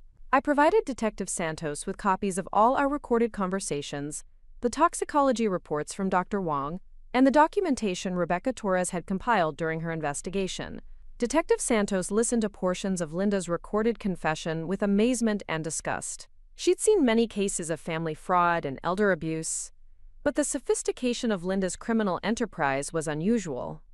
The systematic poisoning, forged documents, and long-term manipulation represented a complex conspiracy that would result in serious federal charges. "We'll need you to come to the station tomorrow to provide a formal statement," Detective Santos explained. "But this recording and the medical evidence you've provided give us more than enough to file charges for attempted poisoning, fraud, and conspiracy." Tyler and Madison were questioned separately about their knowledge of their mother's activities. While they'd clearly benefited from Linda's crimes, it appeared that they hadn't been aware of the poisoning or the extent of the document forgery. Their cooperation with the investigation would likely result in reduced charges, but they would still face legal consequences for their participation in the fraud scheme. As Linda was loaded into the ambulance, still semi-conscious and mumbling incoherently, I felt a mixture of relief and satisfaction. The woman who had terrorized me for months was finally facing consequences for her actions. Her own criminal tools had been turned against her, and her carefully constructed web of lies had collapsed completely. David Chen arrived at the house just as the ambulance was pulling away. He'd been monitoring the situation remotely and was prepared to begin immediate legal action to recover Dad's stolen assets and restore my rightful position as his heir. The evidence we'd collected provided grounds for both criminal prosecution and civil recovery. "This is even better than we hoped," David said, reviewing the recordings on my phone. "Linda's confession covers every aspect of her criminal activity. We can use this to reverse all the unauthorized transactions, invalidate the forged will, and restore your father's legitimate estate planning." The investigation that followed would reveal the full extent of Linda's criminal enterprise. Her pattern of targeting wealthy older men went back over a decade and included multiple victims across several states. The FBI became involved due to the interstate nature of her crimes, and she eventually faced federal charges for fraud, conspiracy, and attempted murder. Tyler and Madison ultimately cooperated with authorities and testified against their mother in exchange for reduced sentences. They were ordered to pay restitution for their participation in the financial fraud, but avoided prison time due to their cooperation and apparent lack of knowledge about the poisoning attempts. The restaurants were restored to my control, and I began the process of undoing the damage Linda and her children had inflicted on our operations. Many of the longtime employees welcomed the return to our traditional practices and cultural identity. The customers who had been disappointed by recent changes expressed enthusiasm about our return to authentic family recipes and Mexican-American heritage. Standing in the empty dining room after everyone had left, I thought about how Dad would have felt about the evening's events. He would have been heartbroken to learn about Linda's deception and the extent of her manipulation, but I believe he would have been proud of how I'd protected his legacy and brought justice to someone who had tried to destroy everything we'd built together. Linda's attempt to poison me had ultimately led to her own downfall, providing the evidence needed to expose her entire criminal operation. Her arrogance and cruelty had blinded her to the possibility that her intended victim might be intelligent and resourceful enough to turn her own weapons against her. Tomorrow would begin the long process of legal proceedings and business recovery, but tonight I could finally rest knowing that Linda's threats were over. The restaurants would continue honoring Dad's legacy, and the woman who had tried to destroy our family was facing the consequences of her crimes. The ambulance doors slammed shut with Linda inside, still mumbling incoherent confessions as the paramedics worked to stabilize her condition. Detective Santos turned to me as the vehicle pulled away from our family home, red and blue lights cutting through the darkness of what had become the most important evening of my life. The woman who had terrorized me for months was finally facing the consequences of her own criminal actions, and I felt a mixture of relief, exhaustion, and grim satisfaction watching her being taken away. "We'll need you at the station first thing tomorrow morning for a complete statement," Detective Santos said, tucking her notebook into her jacket pocket. "But I want you to know that what you've accomplished here tonight is extraordinary. Most poisoning victims never get this kind of evidence or justice." Tyler and Madison sat on the front porch steps, both crying and trying to process the reality of what their mother had been doing for months. They kept asking each other whether they should have known, whether there had been signs they'd missed or ignored. The weight of their mother's crimes was settling on them, and they were beginning to understand that their expected inheritance had been built on systematic fraud and attempted murder. David Chen arrived as the police were finishing their initial evidence collection. He'd been monitoring the situation from his office, ready to begin immediate legal action once we had Linda's recorded confession. The satisfaction on his face was evident as he reviewed the audio files on my phone, listening to Linda incriminate herself completely while under the influence of her own poisoning methods. "This is even better than we hoped for," David said, scrolling through the recordings. "She's confessed to everything. The poisoning, the forged will, the embezzlement, the manipulation of your father. We have grounds for both criminal prosecution and civil recovery of every asset she's touched." The next few hours passed in a blur of police interviews, evidence documentation, and legal strategy discussions. Rebecca Torres arrived to coordinate with law enforcement and ensure that all the surveillance equipment and recorded conversations were properly transferred to Detective Santos. The investigation we'd been conducting for weeks was now an official criminal case with federal implications. Dr. Wong arrived at the house around midnight to examine me and ensure that I hadn't suffered any ill effects from the small amount of contaminated food I'd consumed before switching the plates. He pronounced me completely healthy and expressed amazement at how perfectly our plan had worked. Linda's own criminal tools had provided the evidence needed to destroy her entire scheme. "I've never seen a case where the perpetrator was caught so completely by their own methods," Dr. Wong said as he packed up his medical equipment. "The irony is almost poetic. She spent months carefully calculating doses to undermine your health and credibility, and tonight she consumed enough of those same substances to confess to everything." As dawn broke over Portland, I found myself sitting in David's office reviewing the evidence we'd collected and planning our legal strategy. The recordings from dinner provided confession evidence that would support criminal charges, but we also needed to address the civil matters of recovering stolen assets and restoring my rightful position as Dad's heir. The forged will Linda had presented after Dad's death was now completely discredited by her own admissions. David pulled out the legitimate estate planning documents Dad had created over the years, showing clearly that his intention had always been to leave the restaurants and his other assets to me. Linda's claim that Dad had changed his mind about succession planning was exposed as complete fabrication. We'll file motions this morning to have Linda's fraudulent will invalidated and your father's legitimate documents recognized by the probate court, David explained. With her confession, this should be straightforward. The challenge will be recovering all the money she's stolen and undoing the damage she's done to the business operations.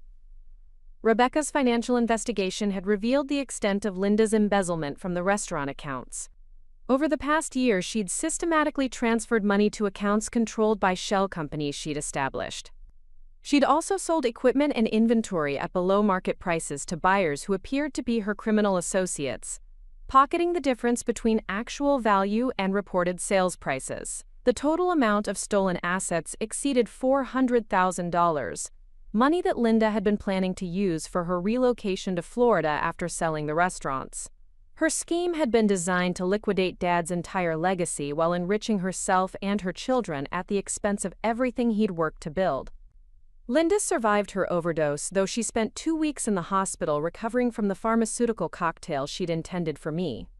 During her hospitalization, she was under constant police guard and surveillance, prevented from contacting potential accomplices or attempting to destroy additional evidence. Her room became a virtual prison as investigators worked to document the full scope of her criminal enterprise. Tyler and Madison were questioned extensively about their knowledge of their mother's activities. While they'd clearly benefited from Linda's fraud scheme, it became apparent that they hadn't been aware of the poisoning attempts or the extent of the document forgery. Their cooperation with investigators would ultimately save them from the most serious charges, though they would still face significant legal consequences. The federal investigation expanded rapidly as authorities discovered Linda's pattern of targeting wealthy older men across multiple states. The FBI took over the case when evidence emerged of similar schemes in California, Arizona, and Nevada. Linda had been operating her criminal enterprise for over a decade, leaving a trail of destroyed families and stolen inheritances that totaled millions of dollars. Special Agent Jennifer Walsh was assigned to lead the federal investigation into Linda's crimes. She'd specialized in inheritance fraud and elder abuse cases for over 15 years, and immediately recognized the sophisticated nature of Linda's operations.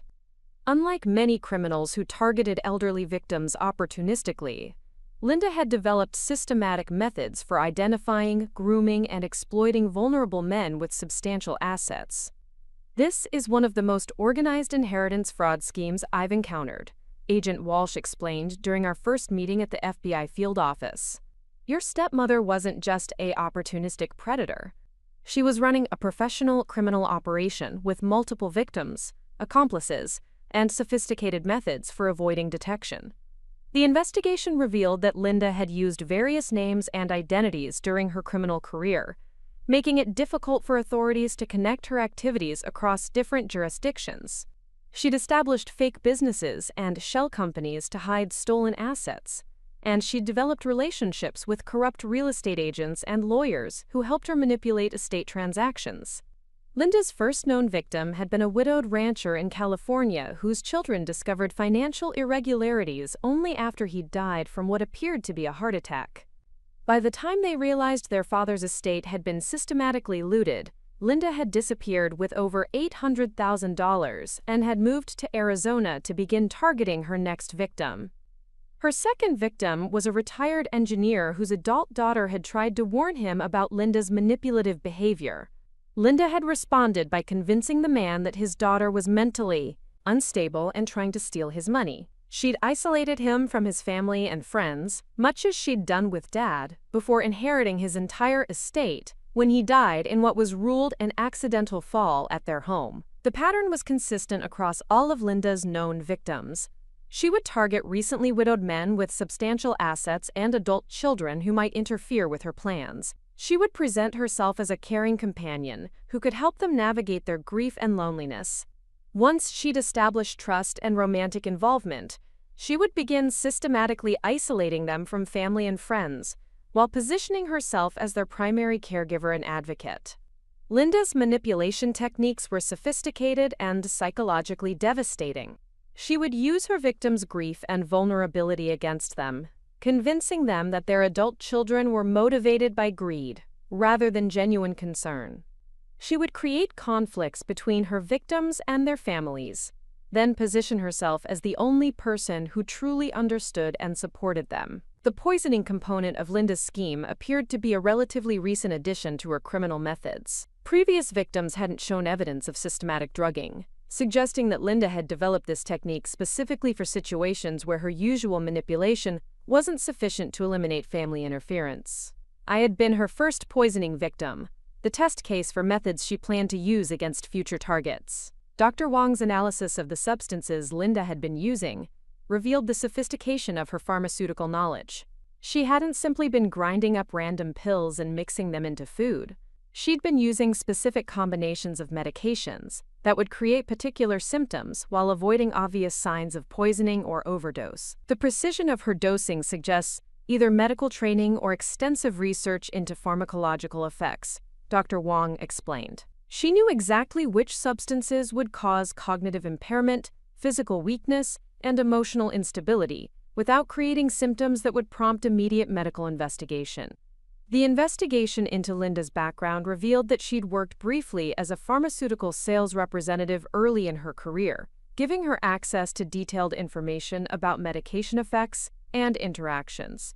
She'd also completed online courses in geriatric care and elder psychology, apparently as preparation for her criminal activities rather than legitimate career development.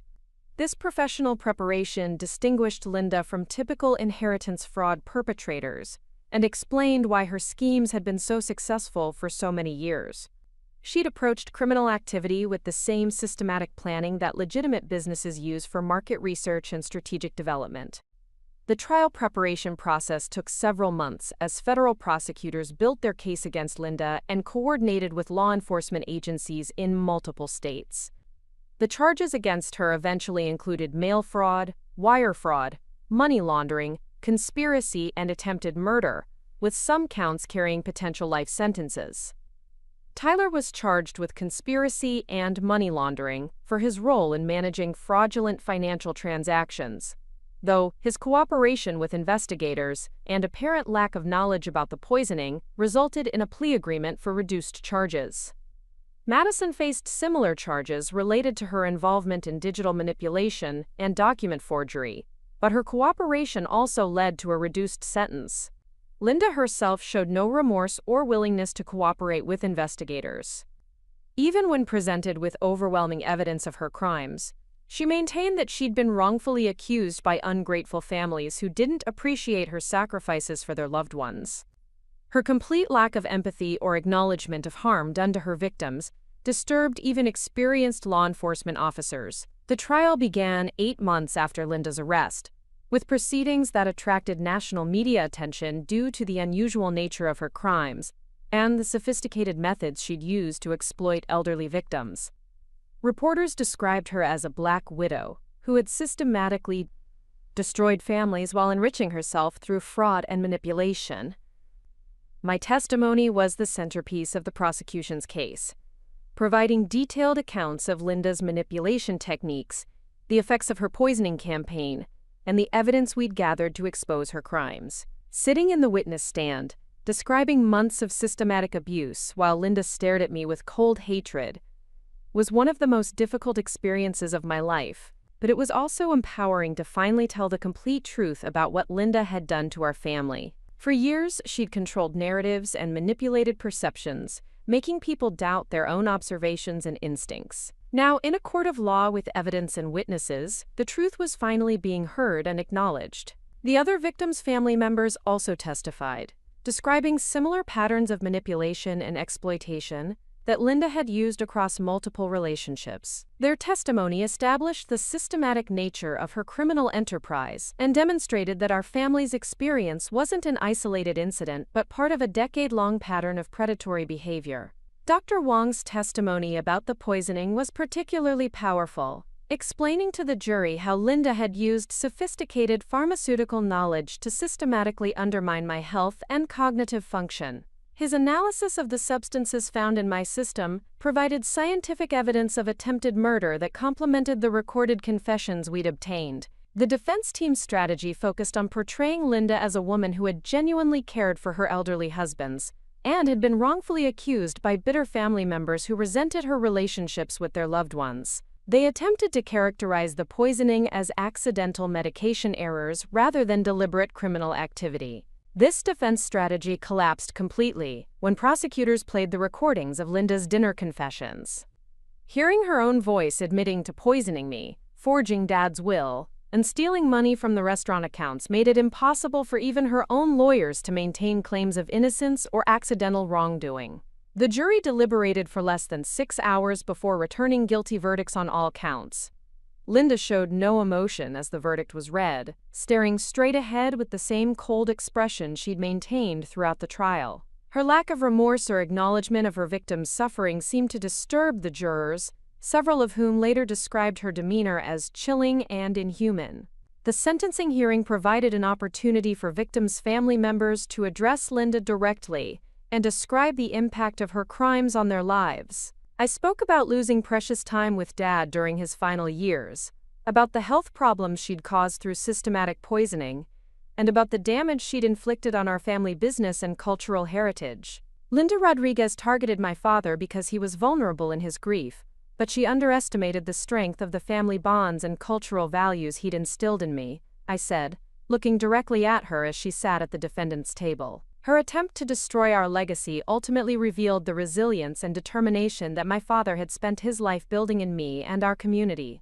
Other family members shared similar statements, describing how Linda's crimes had affected not just financial security but also their ability to trust future relationships and their confidence in their own perceptions and judgments. The psychological damage she'd inflicted through manipulation and gaslighting had created lasting trauma that extended far beyond the financial losses. The federal judge who presided over the case, the Honorable Patricia Chen, described Linda's crimes as particularly heinous due to their calculated nature and the vulnerability of her victims. She noted that Linda had specifically targeted men who were grieving the loss of their spouses, exploiting their emotional vulnerability for financial gain, while destroying family relationships that had sustained them through decades of life. The defendant's crimes represent a profound betrayal of trust and human decency, Judge Chen said during the sentencing hearing. She systematically exploited the grief and loneliness of vulnerable men while destroying the family relationships that should have provided comfort and support during their final years. Linda was sentenced to 25 years in federal prison without possibility of parole, essentially a life sentence given her age and health status. She was also ordered to pay full restitution to all identified victims, though much of the stolen money had been spent or hidden in accounts that investigators were still working to locate. Tyler received 18 months in federal prison, followed by 3 years of supervised probation, along with orders to pay restitution for his participation in the financial fraud. Madison was sentenced to 2 years of probation and 800 hours of community service, with additional requirements for financial counseling and regular reporting to probation officers. The civil litigation to recover stolen assets and restore Dad's legitimate estate planning took additional months to resolve, but ultimately we recovered nearly everything Linda had taken from our family and business. David's thorough documentation of her criminal activities provided clear evidence for civil court proceedings, and Linda's criminal conviction eliminated any remaining doubt about the legitimacy of our claims. The restaurants were officially restored to my ownership, along with the family home and all of Dad's other assets that Linda had attempted to claim through her forged will. We also recovered the money she'd stolen from business accounts, though some funds remained frozen in accounts connected to her criminal associates who were facing their own legal proceedings. Restoring the restaurants to proper operation required extensive work to undo the damage Linda and her children had inflicted during their brief control of our business. They'd made numerous changes that had compromised food quality, reduced employee morale, and alienated longtime customers who had supported our family for decades. The first priority was returning to the authentic recipes and preparation methods that had built our reputation in Portland's Mexican-American community. Tyler's cost-cutting modifications had eliminated many of the time-intensive techniques that gave our dishes their distinctive flavors, replacing traditional ingredients with cheaper alternatives that saved money but destroyed the character of our family's cuisine.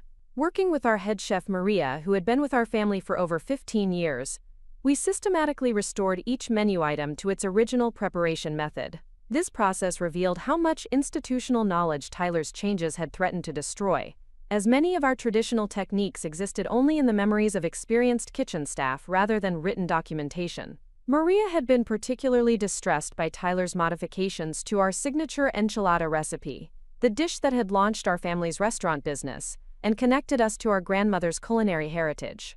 She'd tried to maintain traditional preparation methods despite Tyler's pressure to simplify the process, and she expressed genuine relief when we restored the original recipe, with all its complex layering of flavors and time-intensive preparation requirements. "It broke my heart to watch him change your grandmother's recipe," Maria told me as we worked together to retrain kitchen staff in proper enchilada preparation. "That dish tells the story of your family's journey from Mexico to Portland. When you change the recipe, you lose the history and the love that made it special." Rebuilding our team required honest conversations with employees about what had happened during Linda's control of the business and why the changes they'd been asked to implement had compromised our standards and values. Many staff members had been confused and demoralized by policies that seemed to contradict everything they'd learned about our family's approach to food service and customer relationships. Several longtime employees shared that they'd considered leaving during Tyler's tenure as assistant manager because they were uncomfortable with the cost-cutting measures and quality reductions he'd implemented. They'd stayed out of loyalty to Dad's memory and hoped that the situation would improve, but they'd watched customer satisfaction decline and worried about the future of jobs they'd held for years. "We knew something was wrong," explained Carlos, our senior server who had worked for us for 12 years.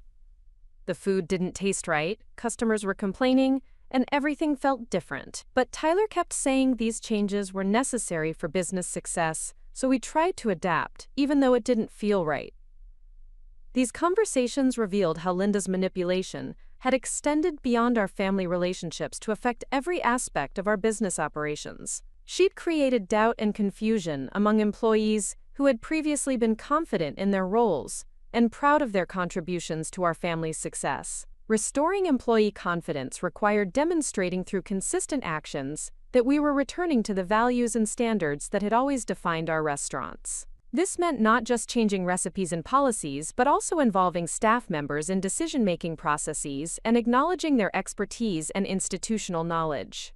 I promoted several longtime employees to supervisory positions, recognizing their dedication during difficult circumstances and ensuring that future management decisions would reflect the practical experience and cultural understanding that Linda had tried to eliminate from our operations. Reconnecting with our customer base required acknowledging the problems that had occurred during Linda's influence, while demonstrating our commitment to the authentic Mexican-American cuisine and cultural atmosphere that had originally attracted their loyalty. We organized community events featuring traditional mariachi music, cultural celebrations, and educational programs about Mexican-American culinary traditions. The response from longtime customers was overwhelmingly positive. People who had stopped visiting our restaurants during Linda's control began returning as word spread about our restoration of traditional recipes and cultural programming. Social media reviews improved dramatically as diners rediscovered the authentic flavors and warm atmosphere they remembered from previous years. "I'm so glad you brought back the real enchiladas," wrote one customer in an online review. "My family has been coming here for 20 years, and we were heartbroken when the food changed. Now it tastes like home again, the way your father intended." These customer responses reinforced our understanding that Linda's attempts to modernize and mainstream our restaurants had fundamentally misunderstood what made them successful. Our strength had never been generic appeal or cost efficiency, but rather our authentic representation of Mexican-American culture and our commitment to preserving traditional culinary techniques. The financial recovery process revealed the full extent of Linda's embezzlement and fraud, with losses totaling over $600,000 when all unauthorized transactions and undervalued asset sales were calculated. She'd been systematically draining money from business accounts while preparing to abandon the restaurants entirely, viewing them as assets to be liquidated rather than ongoing businesses with value to employees and community. Rebecca's investigation had uncovered evidence that Linda was planning to sell all 3 restaurant locations to a development company for significantly below market value, with arrangements for private compensation that would have enriched her while destroying the businesses Dad had spent decades building. The buyer turned out to be connected to her criminal network, part of a sophisticated scheme for converting stolen assets into untraceable cash. Recovering these stolen funds required coordination with multiple law enforcement agencies and financial institutions, as Linda had moved money through various accounts and shell companies to hide the trail of her embezzlement. Some funds were recovered directly from accounts she controlled, while others were recovered through asset forfeiture proceedings against her criminal associates. The investigation also revealed that Linda had been planning to claim life insurance payouts on Dad's death, policies that she'd convinced him to modify during their marriage to name her as primary beneficiary. These policies would have provided her with additional hundreds of thousands of dollars if her other criminal activities hadn't been exposed. Fortunately, Dad's original estate planning documents included specific instructions about life insurance beneficiaries that contradicted the changes Linda had attempted to make. David was able to demonstrate that these modifications had been made without proper legal procedures and were therefore invalid, ensuring that the insurance proceeds went to support our family's restaurant operations rather than Linda's criminal enterprise. The personal healing process proved more complex and time-intensive than the business recovery, though both were essential for moving beyond the trauma Linda had inflicted on our family and our operations. The months of systematic poisoning had affected not only my physical health but also my confidence, my relationships, and my fundamental sense of security and trust. Dr. Martinez referred me to Dr. Lisa Park, a psychologist who specialized in trauma recovery and family abuse cases. Through counseling sessions that continued for over a year, I was able to process the complex emotions surrounding Linda's betrayal and the loss of my relationship with Dad during his final years, when her manipulation was most intense. Poisoning victims often experience a particular type of trauma that combines physical violation with psychological manipulation, Dr. Park explained during our early sessions. Linda wasn't just harming your body with medications, she was systematically undermining your reality and your ability to trust your own perceptions. The therapy helped me understand that Linda's gaslighting had been sophisticated and deliberate, designed to make me question my own memories and observations, while positioning her as a more reliable source of information about Dad's wishes and our family dynamics.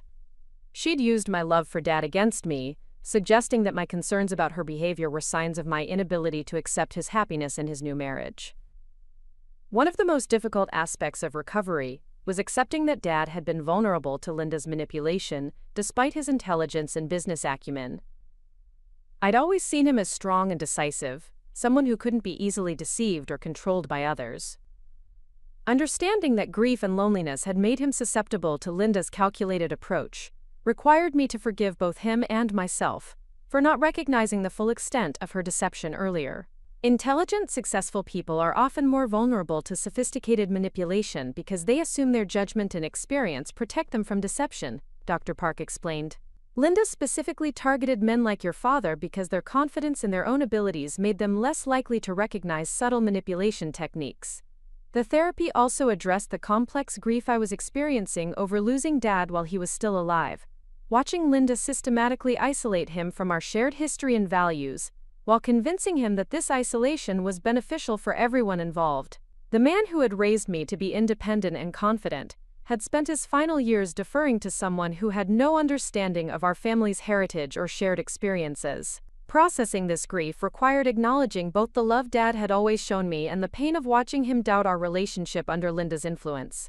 Dr. Park helped me understand that Linda's manipulation had been designed to create exactly this kind of confusion and self-doubt, using my own love for Dad to make me question whether I was being selfish or unreasonable in my concerns about her behavior. The physical recovery from months of low-level poisoning revealed how significantly Linda's criminal activities had affected my daily functioning and professional capabilities. As the medications cleared from my system and my brain chemistry returned to normal, I experienced energy and mental clarity that I hadn't felt since before Linda entered our lives. The chronic fatigue, digestive problems, and cognitive fog that I'd attributed to stress and grief had actually been symptoms of deliberate pharmaceutical manipulation designed to undermine my effectiveness as Dad's business partner and advocate. Linda had been systematically destroying my ability to think clearly during important business discussions or respond effectively to her manipulative arguments. Understanding the full scope of what Linda had done to compromise my capabilities made her crimes even more disturbing and personal. She hadn't simply been trying to make me sick for its own sake.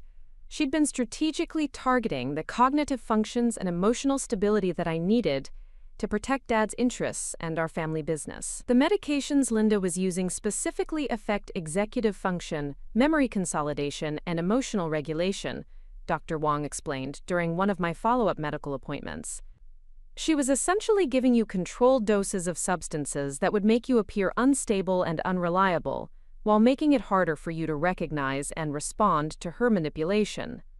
This medical analysis helped explain why I'd often felt confused and uncertain during family conversations with Linda, even when discussing topics where I had extensive knowledge and experience. The substances she was giving me had been designed to create exactly this kind of cognitive impairment while maintaining the appearance of normal function to outside observers. The recovery process also involved rebuilding relationships with friends and colleagues who had witnessed my declining health and performance during Linda's poisoning campaign. Some people had expressed concern about my apparent symptoms, while others had begun to question my reliability and professional capabilities as Linda had intended. Explaining the situation to business associates and personal friends required careful consideration of how much detail to share and how to rebuild trust, without appearing to make excuses for past problems. Many people were shocked to learn about Linda's criminal activities and expressed regret that they hadn't recognized the signs of systematic abuse. "I knew something was wrong, but I never would have imagined anything like this," said Jennifer, a longtime friend who had noticed my declining energy and frequent illnesses during family gatherings. "Linda seemed so caring and concerned about your health. I thought you were just having trouble coping with your father's death." These conversations revealed how effectively Linda had manipulated perceptions and controlled narratives even beyond our immediate family. Her performance as a concerned stepmother worried about my well-being had been convincing enough to fool people who had known me for years. The community response to our story was overwhelming and largely supportive, creating connections and support networks that helped with both personal healing and business recovery. Local media coverage of Linda's crimes and our legal victory prompted an outpouring of encouragement from customers, business associates, and community members who had known our family for decades. Many people shared their own experiences with family manipulation and inheritance fraud, creating opportunities for mutual support and education about recognizing and responding to sophisticated exploitation schemes. These conversations revealed that Linda's type of predatory behavior was more common than most people realized, though rarely prosecuted as successfully as our case had been. Portland's Mexican-American community rallied around our restaurants and our efforts to preserve the cultural traditions that Linda had tried to eliminate from our business operations. Community leaders organized events at our locations, cultural organizations featured our story in their newsletters, and local families made special efforts to support our recovery by dining with us regularly. "Your family's restaurants have always been gathering places for our community," said Father Miguel Santos, pastor of the local Catholic church where Dad had been a longtime member. "Linda's attempt to destroy that cultural connection was an attack on all of us, and your victory in protecting your father's legacy is a victory for everyone who values our heritage." This community support provided both practical benefits for our business recovery and emotional validation for the importance of the cultural preservation work we'd been doing for decades. It reinforced our understanding that our restaurants served purposes beyond simple food service, functioning as cultural centers that maintained connections to Mexican-American traditions for families across Portland. Several business organizations and law enforcement agencies invited me to speak about recognizing and responding to inheritance, fraud, and elder abuse, using our experience to educate other families about warning signs and protective strategies. These speaking engagements became opportunities to honor Dad's memory while helping prevent future victims from experiencing the kind of systematic exploitation Linda had inflicted on our family. The presentations I developed focused on practical advice for families dealing with new relationships in their elderly parents' lives, emphasizing the importance of maintaining oversight of financial matters and staying alert to manipulation techniques that predators use to isolate their victims from family support systems. The most important lesson from our experience is that love and concern must be demonstrated through consistent actions over time, not just charming words during a crisis, I would tell audiences. Linda was able to manipulate my father because she understood exactly what a grieving widower wanted to hear, but her actions over time revealed her true motivations to anyone who was paying attention. These educational efforts attracted attention from researchers studying family fraud and elder abuse prevention. University professors and policy analysts requested interviews and case study materials that could be used to improve training for social workers, healthcare providers, and law enforcement officers who encounter similar situations. Contributing to these research efforts felt like a meaningful way to ensure that Linda's crimes would have positive consequences by helping develop better protection systems for vulnerable elderly individuals.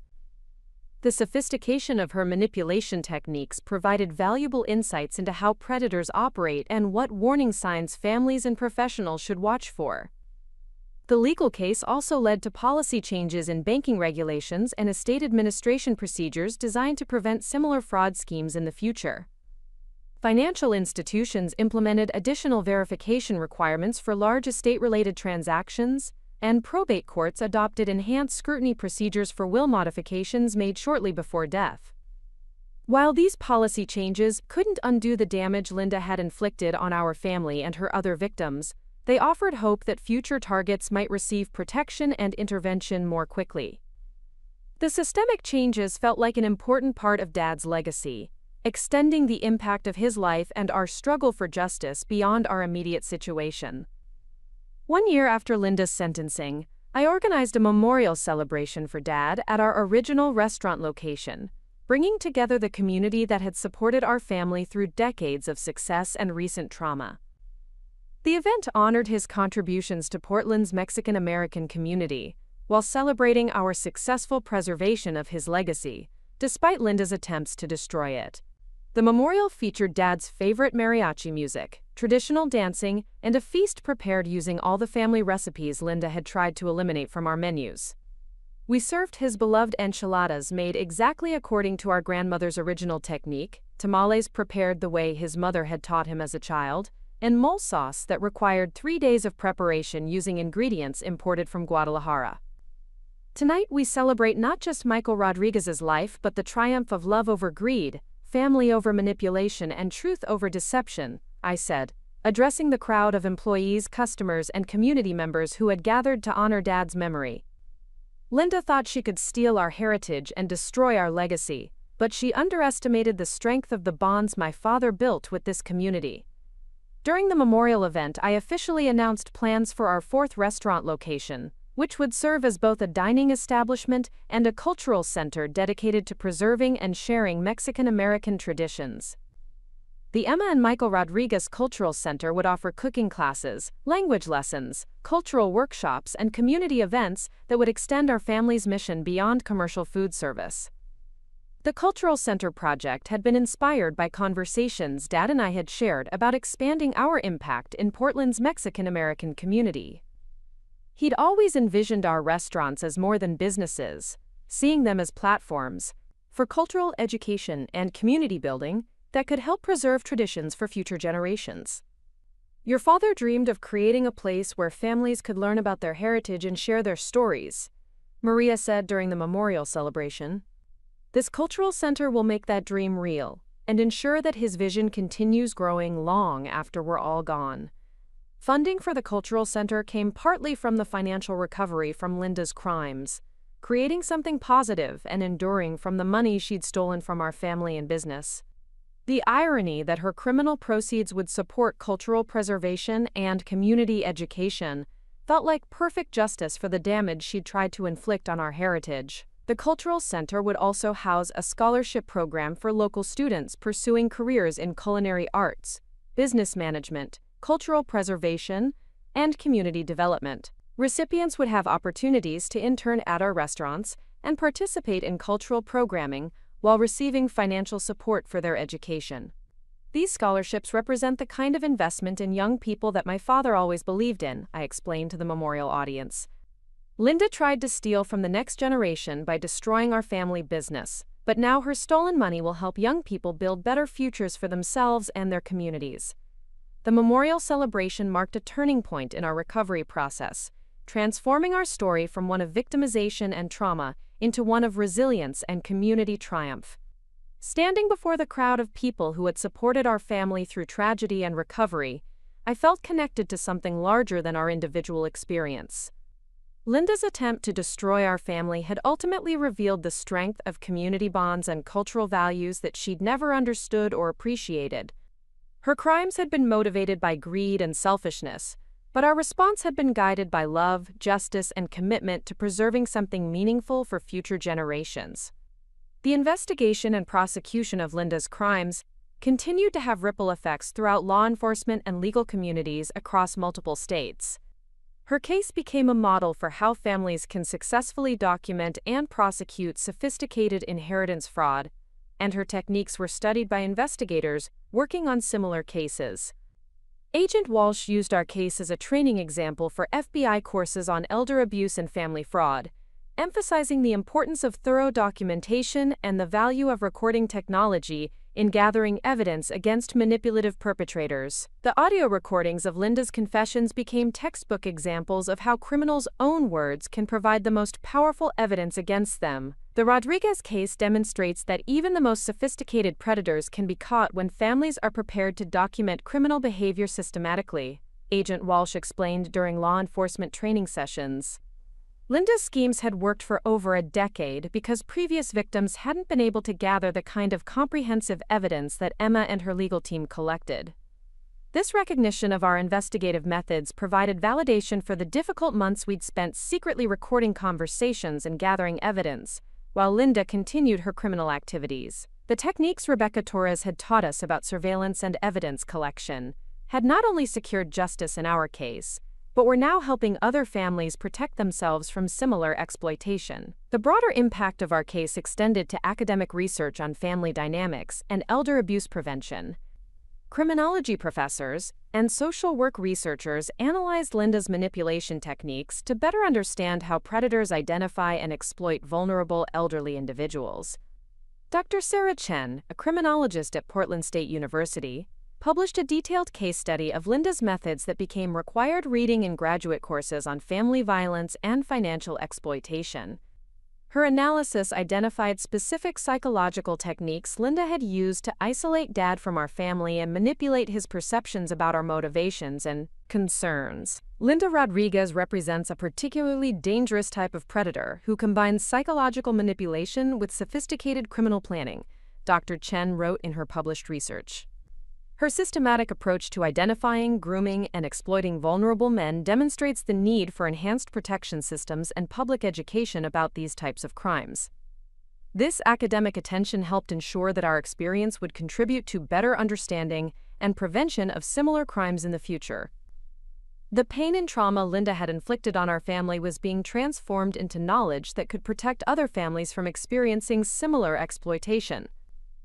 2 years after Linda's sentencing, I received a letter from the daughter of one of her previous victims in California.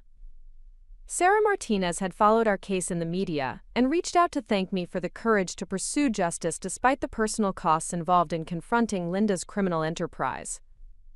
Watching your family fight back against the woman who destroyed my father's final years gave me hope that justice was possible, Sarah wrote.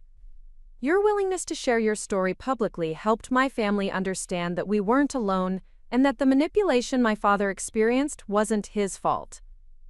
Sarah's letter revealed that our case had inspired other victims' families to come forward with information about Linda's previous crimes, leading to additional charges and helping prosecutors build a more complete picture of her criminal career. The evidence we'd gathered had become the foundation for a broader investigation that provided closure for multiple families. These connections with other victims created a network of mutual support and shared understanding that helped all of us process the complex emotions surrounding Linda's crimes. We'd all experienced similar patterns of manipulation and loss, and we'd all struggled with questions about whether we could have done more to protect our loved ones from her exploitation. The guilt and self-doubt that victims' families experience is exactly what predators like Linda count on, explained Dr. Rachel Kim, a psychologist who specialized in supporting families affected by elder abuse. Connecting with other survivors helps people understand that the manipulation they witnessed was sophisticated and deliberate, not something they could have easily prevented or stopped. The support network that emerged from our case continued to provide resources and advocacy for families dealing with inheritance fraud and elder abuse. We organized annual gatherings where survivors could share their experiences, and newly affected families could learn about resources and strategies for protection and recovery. These meetings became platforms for education and advocacy that extended the impact of our individual case into broader social change. Participants shared information about warning signs of financial exploitation, legal resources for victims' families, and strategies for documentation and evidence gathering that could support future prosecutions. The Emma and Michael Rodriguez Cultural Center opened 3 years after Dad's death, housed in a beautifully renovated building in Portland's Alberta Arts District. The space combined a restaurant featuring our traditional family recipes with classrooms for cooking instruction, a performance area for cultural events, and a gallery displaying artwork from local Mexican-American artists. The opening celebration attracted hundreds of community members, including many people who had supported our family during the difficult period of Linda's criminal activities and legal proceedings. The event felt like a culmination of our recovery process and a new beginning for our family's mission of cultural preservation and community service. "This center represents everything that Linda tried to destroy," I said during the opening ceremony. "She wanted to eliminate our family's heritage and sell our legacy for personal profit. Instead, her crimes led us to create something even more meaningful and lasting than what she tried to steal." The Cultural Center's programs attracted families from throughout Portland's metropolitan area, including many people who had never experienced authentic Mexican-American cuisine or cultural traditions. Cooking classes filled up months in advance, with participants eager to learn traditional preparation techniques and understand the stories behind family recipes. Children's programs became especially popular, offering Spanish language instruction, traditional dance lessons, and educational activities about Mexican-American history and culture. Many families enrolled their children to help them connect with their heritage, while others participated to learn about their neighbors' traditions and build cross-cultural understanding. "My grandmother's recipes are being taught to a new generation of families who will carry these traditions forward," Maria said during one of our cooking classes. "Linda thought she could erase our heritage, but instead it's growing stronger and reaching more people than ever before." The success of the Cultural Center programs demonstrated the community hunger for authentic cultural education and connection that Linda had never understood during her attempts to modernize and mainstream our restaurants. People valued the opportunity to learn about traditions and participate in cultural preservation, not just consume simplified versions of ethnic food. Business operations at all 4 of our restaurant locations continued to thrive as our reputation for authentic cuisine and cultural programming attracted customers from throughout the Pacific Northwest. Food critics and travel writers began featuring our restaurants in articles about Portland's diverse culinary scene and the importance of family-owned establishments in preserving cultural traditions. The financial success of our expanded operations allowed us to increase wages for all employees, implement profit-sharing programs that gave staff members stakes in our continued success, and provide healthcare benefits that made our restaurants among the best employers in Portland's food service industry. "Working here feels like being part of a family that values our contributions and respects our cultural heritage," said Carlos, who had been promoted to assistant manager at our flagship location. "During Tyler's time as manager, we felt like replaceable workers who were supposed to follow orders without question. Now we're partners in preserving and sharing something meaningful." This transformation in employee relationships reflected broader changes in how we approached business operations and community engagement. Linda's criminal activities had been motivated by pure greed, viewing our restaurants as assets to be exploited for maximum short-term profit. Our approach focused on long-term sustainability and community impact that would preserve Dad's legacy for future generations. The scholarship program associated with the Cultural Center awarded its first grants 5 years after Dad's death, supporting 12 local students in their pursuit of careers related to culinary arts, cultural preservation, business management, and community development. The recipients represented diverse backgrounds and interests, united by their commitment to using their education for community benefit. These young people represent the future of cultural preservation and community building that my father always envisioned, I said during the scholarship award ceremony. Linda tried to steal from the next generation by destroying our family business, but instead her crimes led to expanded opportunities for young people to build better futures. The scholarship recipients participated in internship programs at our restaurants and cultural center, gaining practical experience while contributing to our educational and community outreach efforts. Many of them brought fresh perspectives and innovative ideas that helped us expand our programs and reach new audiences. One recipient, Maria Elena Gutierrez, used her scholarship to study nonprofit management and cultural program development. She eventually joined our staff full-time, developing educational curricula for the Cultural Center and establishing partnerships with schools and community organizations throughout Portland. The Rodriguez family showed me that businesses can be vehicles for cultural preservation and community empowerment, Maria Elena explained. Linda's attempt to destroy their legacy inspired me to dedicate my career to helping other families protect and share their heritage.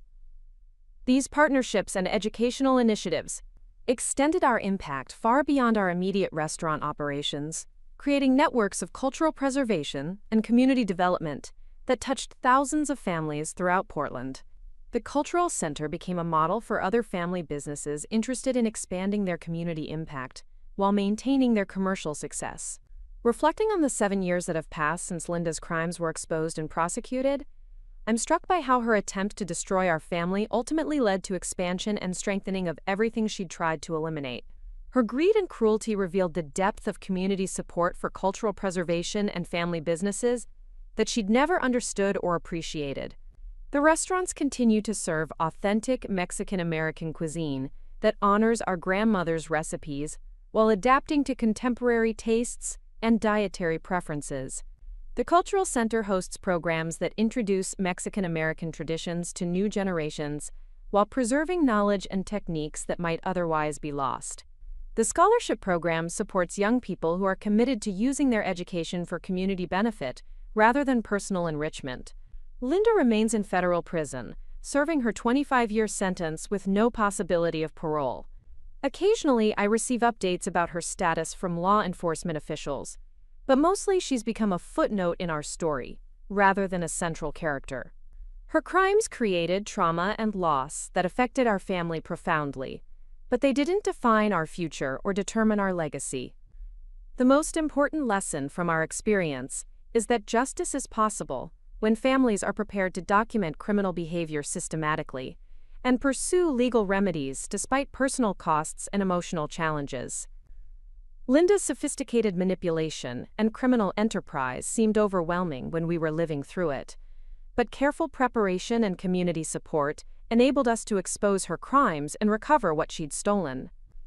Your family's victory demonstrates that love and determination can triumph over greed and manipulation, Detective Santos said during a recent law enforcement training session where she presented our case as an example of successful prosecution. Linda thought she could destroy your father's legacy and steal your heritage, but instead her crimes led to expansion and strengthening of everything she'd tried to eliminate. This perspective helps me understand our experience as part of a larger story about community resilience and cultural preservation that extends far beyond our individual family. Dad's legacy isn't just preserved in our restaurants and cultural center, but in the networks of support and education that emerged from our struggle against Linda's criminal enterprise. Sometimes I encounter people who remember the dark period when Linda controlled our operations and comment on how much stronger and more successful everything appears now. These conversations remind me that recovery and renewal are visible to our community, demonstrating that families can overcome even sophisticated criminal schemes when they maintain commitment to their values and receive support from people who understand what's at stake. The most profound transformation has been personal, moving from the fear and confusion Linda created through systematic poisoning and manipulation to confidence and clarity about our family's mission and values. The woman who tried to destroy me through pharmaceutical abuse ultimately revealed strength and determination that I hadn't known I possessed. Standing in the kitchen of our cultural center this morning, teaching a cooking class about traditional enchilada preparation while surrounded by families eager to learn about Mexican-American heritage, I think about how Dad would feel about what we've accomplished. Linda's attempt to steal his legacy led to its expansion and preservation in ways that honor his memory while serving future generations. The restaurants thrive, the cultural center flourishes, and the scholarship program supports young people who are building better futures for themselves and their communities. Linda's crimes created pain and trauma that we'll never forget, but they didn't prevent us from creating something even more meaningful than what she'd tried to destroy. Up next, you've got 2 more standout stories right on your screen. If this one hit the mark, you won't want to pass these up. Just click and check them out.